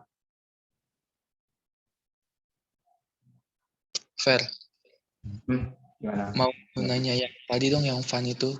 Kan tadi kan udah diketahui ya, itu kan yang infinite ya. Nah, katanya kan bisa dari plotting TD itu. Nah, kalau boleh tahu itu plottingnya gimana ya buat nentuin itu finite sama infinite ya? Kalau misalnya di soal nggak diketahui. Oh, kalau mau nentuin, benar, yang ditentuin nilai finite infinite itu tabelnya, atau dia tuh reservoirnya tuh infinite atau finite? Kalau nggak salah tadi itu ini ya, apa waktu di plotting itu nentuin infinite sama infinite-nya. Apa gimana? Apa itu udah dikasih tahu dari soal? Oh, oke. Oke, thank you, Mam. Nah, kebetulan, bentar, kita coba cek dulu di nomor 2.6. 2.6. Oh, oke. Nah, oke, mungkin aku coba share screen lagi ya. Yang ini. Kan ini kalau misalnya dilihat dari soal ini, dia kan using the data given in example 2.6. Berarti kan refernya soalnya ke sana, terus tapi ada data tambahan ini ya. Nah, kita coba itu gitu, 2.6 itu yang mana? Kalau salah 2.6 itu yang tadi kita kerjain gitu, yang di sheet sebelumnya. Nah, kebetulan dia nilai RED-nya itu adalah dia nilainya tak hingga gitu. Jadi kan apa sih dimensionless radiusnya itu dia tak hingga, berarti kan infinite gitu. Ya udah gitu, kita tinggal pakai tabel yang deskripsinya itu dia pakai yang van Ferdinand Hertz, tapi dia yang infinite gitu. Ini kan kalau ini setelah value RE dibagi RR ya. Terus juga kita coba cari lagi ya ini gitu. Nanti tinggal disesuaikan aja sih sama tabel sama si nilai ininya gitu. Terus kalau misal ini aku agak lupa ya buat pakainya. Nanti kalau teman-teman ada yang mau coba share buat pakai ini, nanti kasih tahu ya. Nah, cara kita tahu reservoir kita itu dia dimensionless lagi. Infinite atau finite itu dari sini, Mam. Kita kan RED, oh ya bukan ini. RED itu dia kan rumusnya itu adalah RA ya. Nah,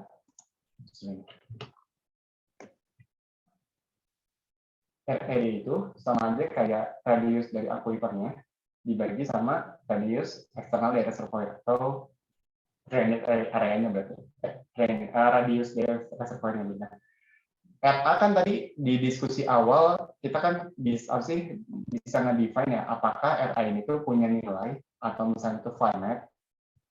Berarti ya RA-nya itu ya sama dengan angka lah, katakanlah ya 10 atau 20 atau 100 atau 2000 dan sebagainya itu.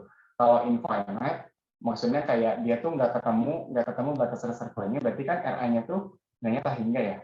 Nah dari sini gitu, dari pembagian ini kalau misalnya dia tak hingga reservoirnya ya berarti nanti pakai tabelnya yang dimensionless WED untuk yang reservoirnya itu infinite itu, ataupun kalau misalnya dia dapat nilainya dia pakai yang finite itu. Gitu aja sih, Mam. Cukup menjawab nggak? Oh, oke, fair udah. Oh, sama tadi pengen nge-measure lagi. Kan tadi kan nilainya itu kan yang apa? Nilai WED-nya itu. Nah, itu kan tadi kalau nggak salah di 360 sama 365 itu ya. Nah, itu nilainya itu dipilih di range di antara itu, boleh nilainya bebas apa milih nilai yang udah ada di ketentuan itu situ Oke, yang oke, di tab. boleh. Boleh. Nah ini kita coba keep dulu ini dia tuh, aku coba catat lagi deh. Dia 360 sama 180. Oke, 180,5 sekitar lah, kalau 361 gitu. Nah, kalau yang aku coba kerjain gitu ya, coba kerjain di mana dari contoh ini. Jadi misal gitu ya, tadi kita dapat angka 360 deh. Saya coba 360 gitu. Kalau yang tadi 360. Nah ini ya, 360 sampai 361 gitu. Nah kalau yang ku lihat tadi, dia tuh ada kadang di contoh ini tuh ngambil pas tepat di titik 360, kadang juga dia ngambil di antaranya ini gitu. Karena kalau misalnya dia trennya kan dia sebenarnya naik ya trennya tuh ya. Jadi kayak nilai 361 itu sebenarnya tuh ada di antara 360 sampai 365 gitu. Ya ini balik lagi ke soal gitu, apakah misal WED-nya dikasih gitu, kalau misalnya nilai sini, dia nilai segini. Tapi kalau misalnya enggak, ada dua approach sih, antara kamu benar-benar narik ke yang paling bawah, atau misal ya ini kayak diekstrapolasi gitu, misal setiap jarak ini tuh katakanlah garis lurus gitu, jadi kayak misal kalau 361 berarti ya 123 tinggal kamu 1/5 dikali selisihnya berapa gitu, biar dapat estimasinya aja gitu. Meskipun bukan nilai pasti ya, cuman setidaknya dekat situlah kayak gitu. Kalau di buku sih tadi ada dua kali ya, ada yang dia memang ditarik ke yang 360, ada juga yang dia tuh pasti nilainya tuh di antara sini gitu. Cuman kenapa dia bisa ngedefinisiin nilainya segitu tuh aku nggak tahu gitu. Cuman yang aku lihat tuh nilainya ada di antara ini aja gitu. Cukup itu aja sih yang kalau tadi mah. Oh, oke. Aman. Paham. Makasih ya, Fer. Oke, sama-sama. Yang lain ada yang mau ditanyain nggak? Kira-kira tentang yang water influx sebelum kita masuk ke yang water conning.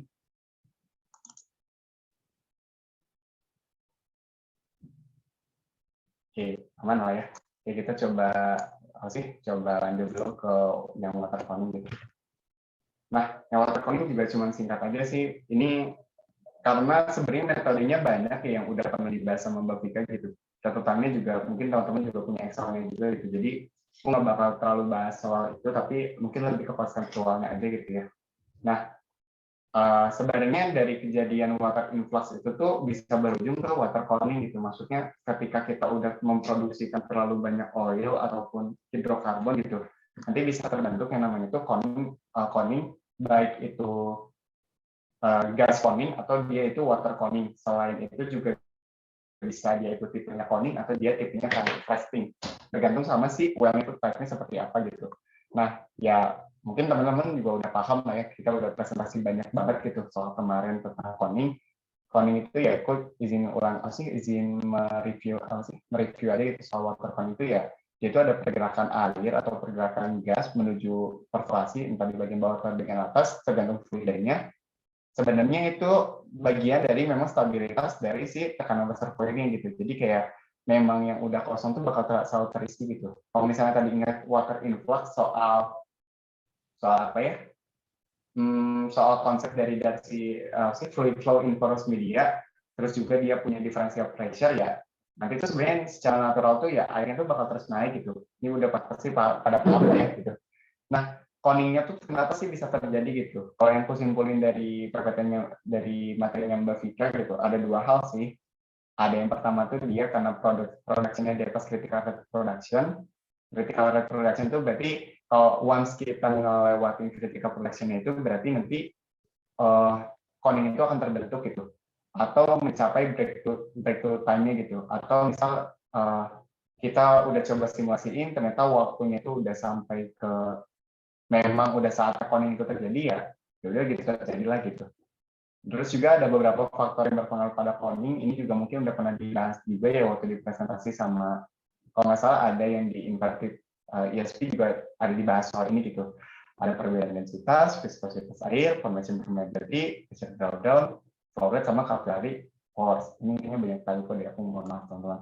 Nah, ada sebenarnya kalau yang aku baca dari bukunya Tarek Ahmad itu ada 3 force yang menyebabkan conning gitu. Ada dia capillary force, tapi sebenarnya nggak berpengaruh ya. Soalnya dia itu si jajarnya itu selalu kecil gitu.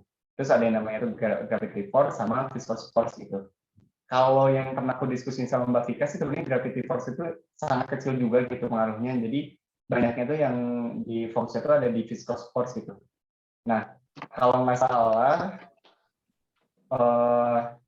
kerugian dari akibat terbentuknya conning itu ya ada 3 ini gitu, produktivitas minyak menurun gitu. So pastilah teman-teman karena kita terlalu banyak memproduksikan air, jadinya ya harusnya kita inginnya 100% minyak, ternyata dia oil gitu.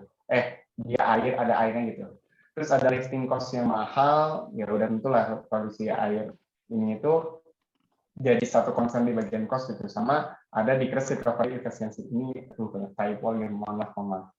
Jadi decrease recovery efficiency itu ya itu tadi gitu. Kalau misalnya kita memproduksikan banyak air, terus kan berarti produksi minyaknya juga berturun ya. Jadi ya nanti recovery faktornya malah jadi kecil kan ya. Nah, tadi secara konseptual dia itu diproduksikan kayak gini gitu. Bisa kita punya lubang perforasi, dari jarak perforasi sampai OEC itu disebut HC. Nah, kalau misal delta HP ini atau rumusnya ini ya 0,433 dikali perbedaan densitas tergantung fluidanya itu apa antara water sama oil atau oil sama gas gitu. Ya tergantung tipe conningnya gitu nanti. Nanti kalau misalnya dia melebihi dari ini, nanti dia bakal terjadi conning gitu. Tapi sebenarnya kalau misalnya dipikir-pikir gitu ya, kan ini ada drawdown pressure gitu. Kalau nggak salah yang aku ingat, drawdown pressure itu dari selisih antara tekanan reservoir dikurangin tekanan dari PWF gitu, bottom hole pressure-nya gitu. Kalau misalnya dia selisihnya itu, biasanya kan selisihnya gede ya teman-teman. Jadinya kayak sebenarnya conning itu ya bisa jalan cepat gitu terjadinya itu. Tinggal sampai kapan itu kapan conning itu bakal terjadi, ya itu sebenarnya bisa diestimasi gitu. Nah, ya udah gitu konsepnya kalau misalnya udah melebihi nilai ini, dia akan terbentuk conning gitu. Udah, itu aja gitu buat si conning. Terus juga ada pencegahan conning ini aku ngulang aja sih yang dari Mbak Vika. Ada yang kita conning yang ingin kita cegah, ada yang kita lambatin produksi air biar kayak sepanjang waktunya kita masih bisa produksi hidrokarbon aja dulu deh, nggak conning gitu, nggak airnya gitu. Terus sama memperlambat produksi. Terus kalau sama ya produksi air dibiarkan gitu. Jadi kayak memang udah ketahuan kita bakal produksi air ya udah gitu. Kita memang harus sudah siapin skalator sistem aja gitu buat misalnya airnya juga gitu. Terus ini ada korelasi juga sih untuk kita tuh antara menentukan critical rate dari si oil sama critical rate dari critical rate dari oil. Tadi kan sebenarnya pencegahan conning itu tadi ya, aku balik lagi. Pertama tuh produksinya itu kita perlu produksi di bawah laju produksi kritikal, tapi ya kalau misalnya lagi produksi kritikalnya sangat rendah sebenarnya ini kan nggak ekonomis ya, jadi kayak ya buat apa gitu kita ngeluar minyak terus nggak ambil minyak sebanyak-banyaknya ya, dan itu juga konsekuensinya gitu. Terus juga bisa juga mengurangi pressure drawdown dengan mechanical teknik gitu. Nah itu yang pernah teman-teman jelasin juga gitu. Kalau kebetulan bagian itu juga soal inverted ESP ya. Jadi kayak dia pressure drawdown-nya itu dia di counter atau dilawan sama pressure yang dihasilkan dari inverted ESP itu sendiri gitu. Tadi kan kalau misalnya inverted ESP kan kayak pasti ESP dibalik gitu. Katakanlah ya dari drawdown pressure-nya kan dia tuh ke atas gitu ya, si delta pressure-nya itu yang menyebabkan fluid itu ngalir ke atas gitu. Cuman kalau dari ESP inverted ESP yang salah satunya itu pressure yang ke atas ini, maksudnya yang menyebabkan dia ke atas, dia itu dilawan gitu dengan memberikan pressure ke arah bawah gitu. Sehingga nanti kalau misalnya solusinya ini positif ke sini, ya dia nanti aliran itu sebenarnya nggak bakal naik gitu. Cuman si dari inverted ESP itu ingin ngontrol biar produksi air itu nggak terlalu berlebihan gitu. Karena kalau misalnya cuma PR min PWF aja, ini produksinya pasti airnya tuh produksinya pasti banyak gitu. Tapi dengan produksi si waternya ini dia tuh menginjection air lagi langsung ke si reservoirnya itu sendiri gitu. Jadi memang dibalik itu. Kalau ESP biasa kan kita buat dari artificial lift ya, buat jadi tenaga tambahan untuk ke atas. Tapi kalau misalnya ini ya dia cuma ke bawah aja gitu untuk melawan dari si drawdown pressure-nya ini gitu. Terus juga ini ada beberapa terms terkait apa yang namanya, ada yang namanya critical rate, ada breakthrough time-nya juga, terus juga ada beberapa korelasi nih, salah satunya ya ini buat korelasi yang vertical well gitu, ada dari Whitley, ya ini nanti tinggal diikutin aja sih teman-teman. Cuman aku sebenarnya masih agak bingung sih untuk menentukan si nilai KDC-nya ini gitu. Dia kan diplot di grafik ya, cuman agak bingung aja sih buat pakainya gitu. Jadi mungkin kalau misalnya mau didiskusikan boleh gitu. Terus aku izin dulu untuk mungkin kita coba reviewnya dari beberapa tema yang Mbak Vika gitu, karena PowerPoint itu sedikit sih yang aku buat, karena yang banyaknya kan kemarin waktu exercise ya, yang waktu exercise kita bareng pastinya juga teman-teman punya Excel juga gitu ya. Sebentar, aku coba cari dulu.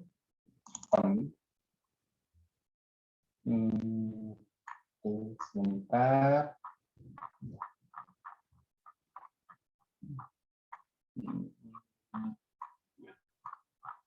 Time back to time, vertical west, problem solving method, time back to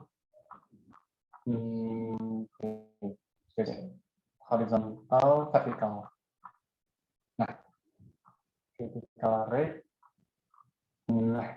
mungkin kita coba search lagi ke sini.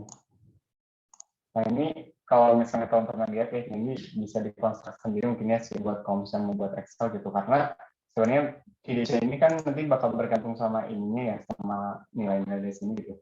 Di sini ada kalau misalnya pakai bersama with correlation buat vertical well, dia rumusnya seperti ini. Terus mungkin besar-besarnya ini aja sih yang perlu diperhatikan gitu, karena nanti agak masalah tuh agak di IDC-nya gitu. Tadi tuh agak bingung ini teman-teman. Mungkin ada yang mau coba jawab gitu. Kan di sini itu ada nilai X-nya itu ya adalah fraction of hydrocarbon interval perforated. Nah, kira-kira ada yang tahu nggak teman-teman buat ngitung nilai X itu seperti apa?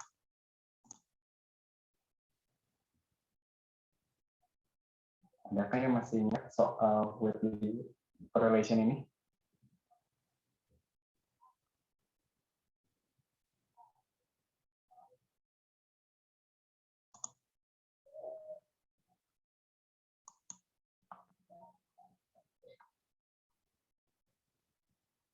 Belum ada ya. Nah, tadi tuh aku coba buka ini sih, Mbak. Coba tadi itu yang kritikal ini Chani et al. Sebentar, coba cari lagi ya. Holiland. Kita coba cari dulu yang Whitley correlation.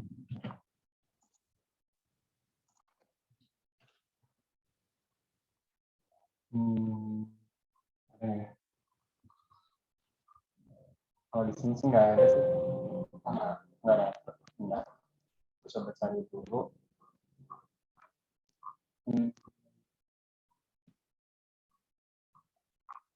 person, school, YouTube time, nggak ada sih. Oke. Mungkin kita coba lewat dulu aja kali ya, soalnya aku juga agak bingung sih buat muncul itu, dan Excel aku juga hilang, jadinya ya susah itu buat jelasin itu. Nah, bentar, aku coba balik lagi ke yang konten screen atau kalian juga kan. Bentar.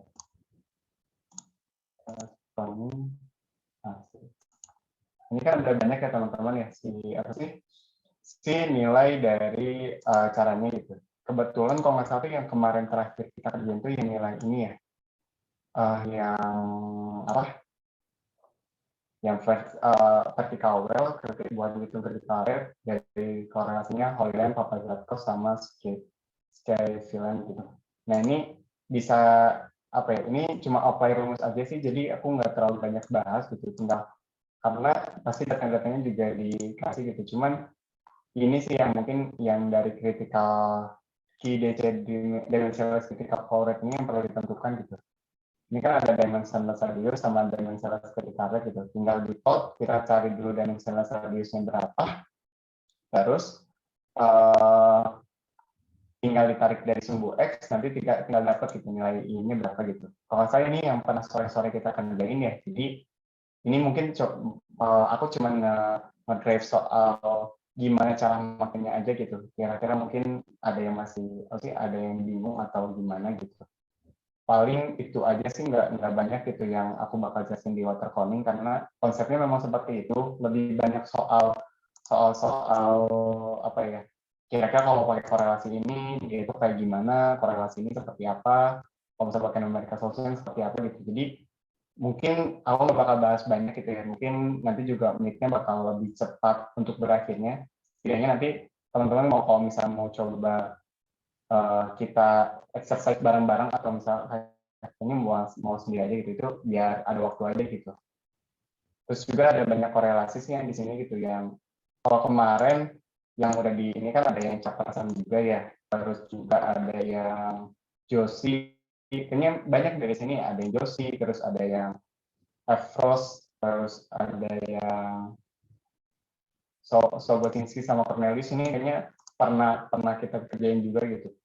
Cuma sayangnya aku hilang gitu, nggak ada gitu. Jadi nanti mungkin bisa dipelajari lagi gitu. Apa sih setelah meet ini gitu, mau chemistry atau gimana gitu. Paling gitu aja sih. Terus mungkin buat teknologinya ini jangan lupa teman-teman, di bawah juga ada disebutin sama dari Mbak Vika gitu untuk gimana sih caranya gitu. Kebetulan kan kalau kemarin kita udah bahas juga ya, yang inverted ESP itu bisa diaplikasikan di vertical well. Untuk horizontal well itu masih belum ada research-nya. Dia ya konsepnya ya dia itu menurunkan kontraktif menurunkan pressure drawdown-nya itu aja gitu. Hanya itu aja gitu. Konsep intinya gitu. Nanti tinggal dielaborasi aja gitu. Aku kadang agak curiga juga yang banyak ada yang ngasih teori sama hitungan gitu. Terus juga ini ada satu ini ada control water cooling gitu. Mungkin nanti teman-teman ya bisa cari bisa lebih mantap lagi nih buat cari kira-kira yang paling bagus tuh, maksudnya yang tepat buat solusi phone ini itu seperti apa gitu. Di sini juga ada banyak gitu buat konsep dasar dia itu bisa mencegah phoning sama compression itu seperti apa gitu. Terus ada keuntungan, limitasi, dan kandidat satunya mungkin bisa dibaca sendiri ya biar menghemat waktu aja gitu. Tapi di sini ada salah satu yang dia Mbak Vika jelasin tentang gel.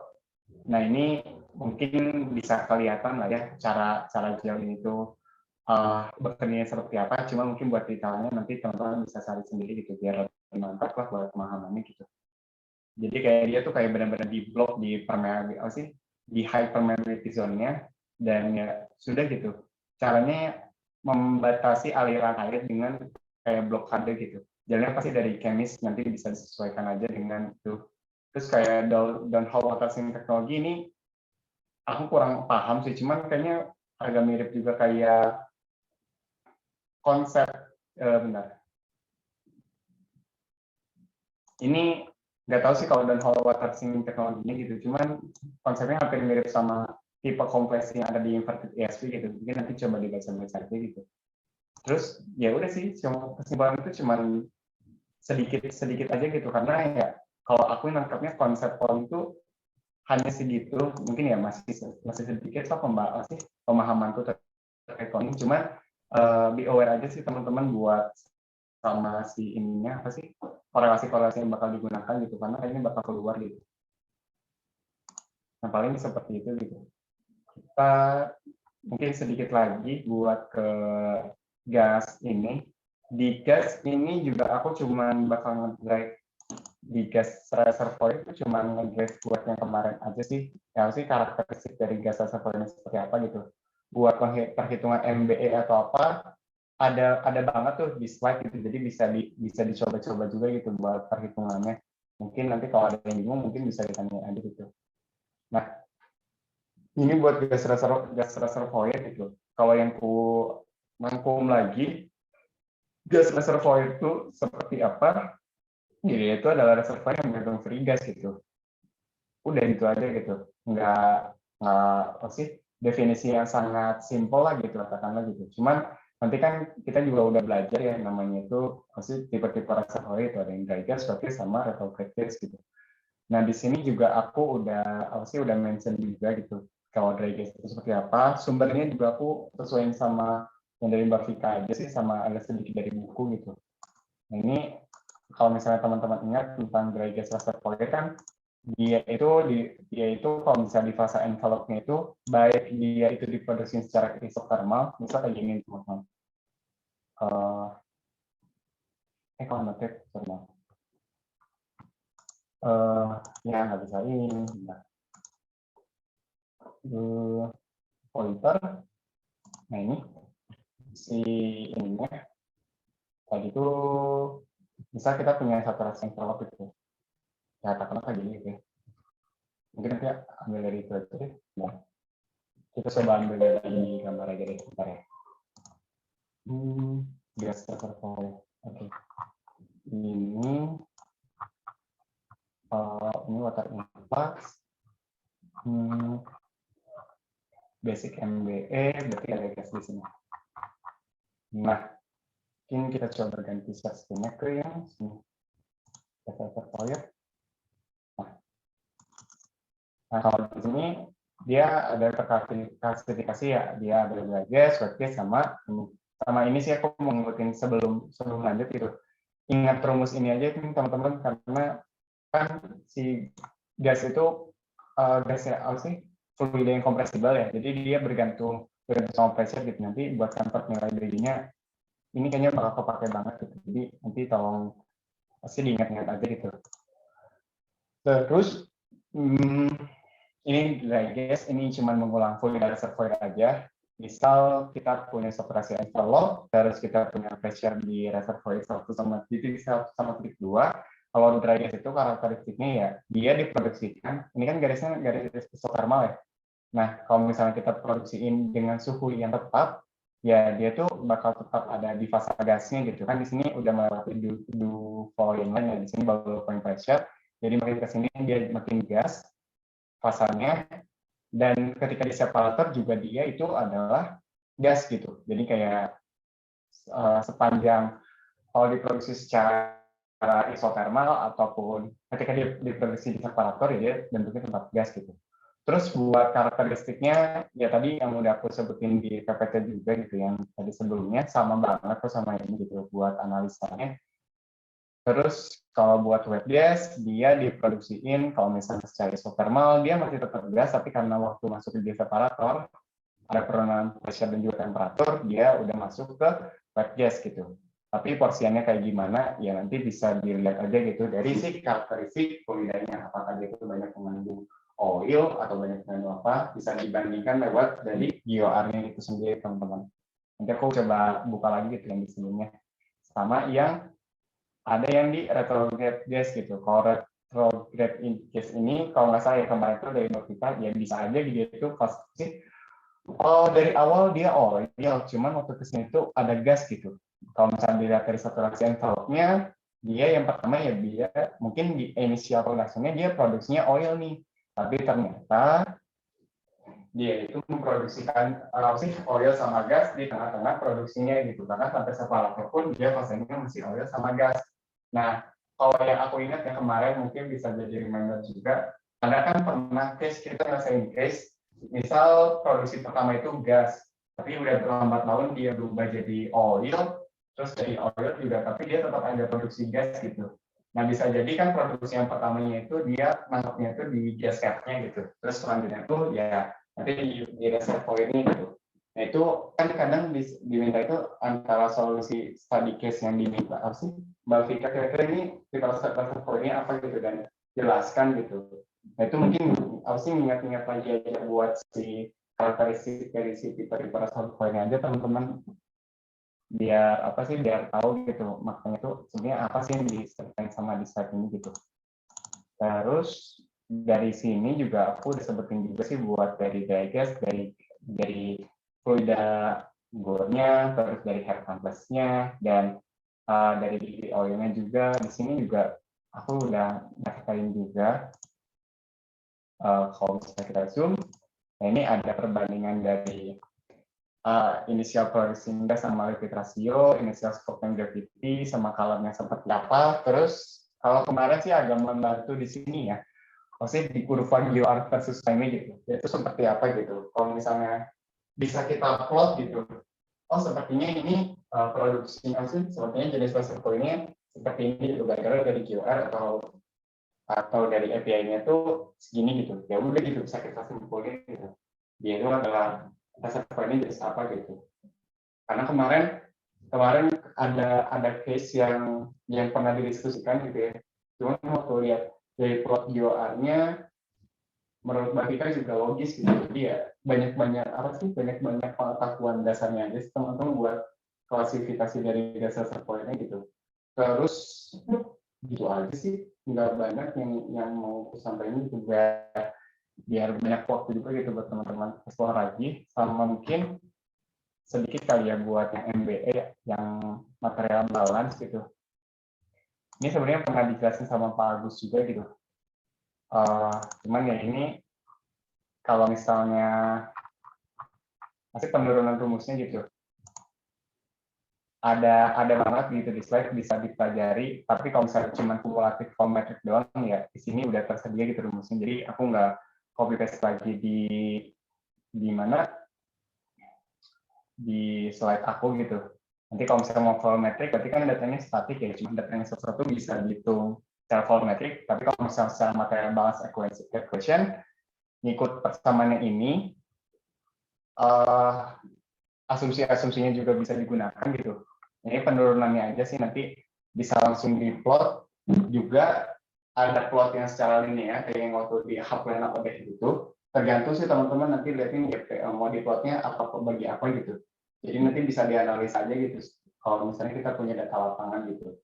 Selain itu juga nanti ada efek yang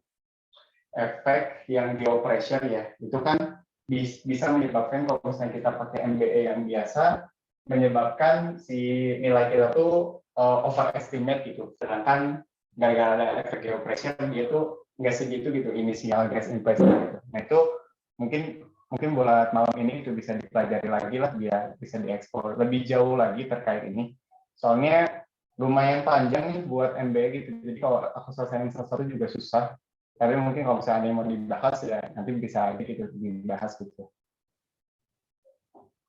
Gitu paling gitu. Nggak banyak hal yang mau aku coba share lagi gitu di sini. Kira-kira sampai sini ada yang mau ditanyain nggak? Atau udah cukup jelas kah? Ada yang mau didiskusikan lagi? Monggo aja.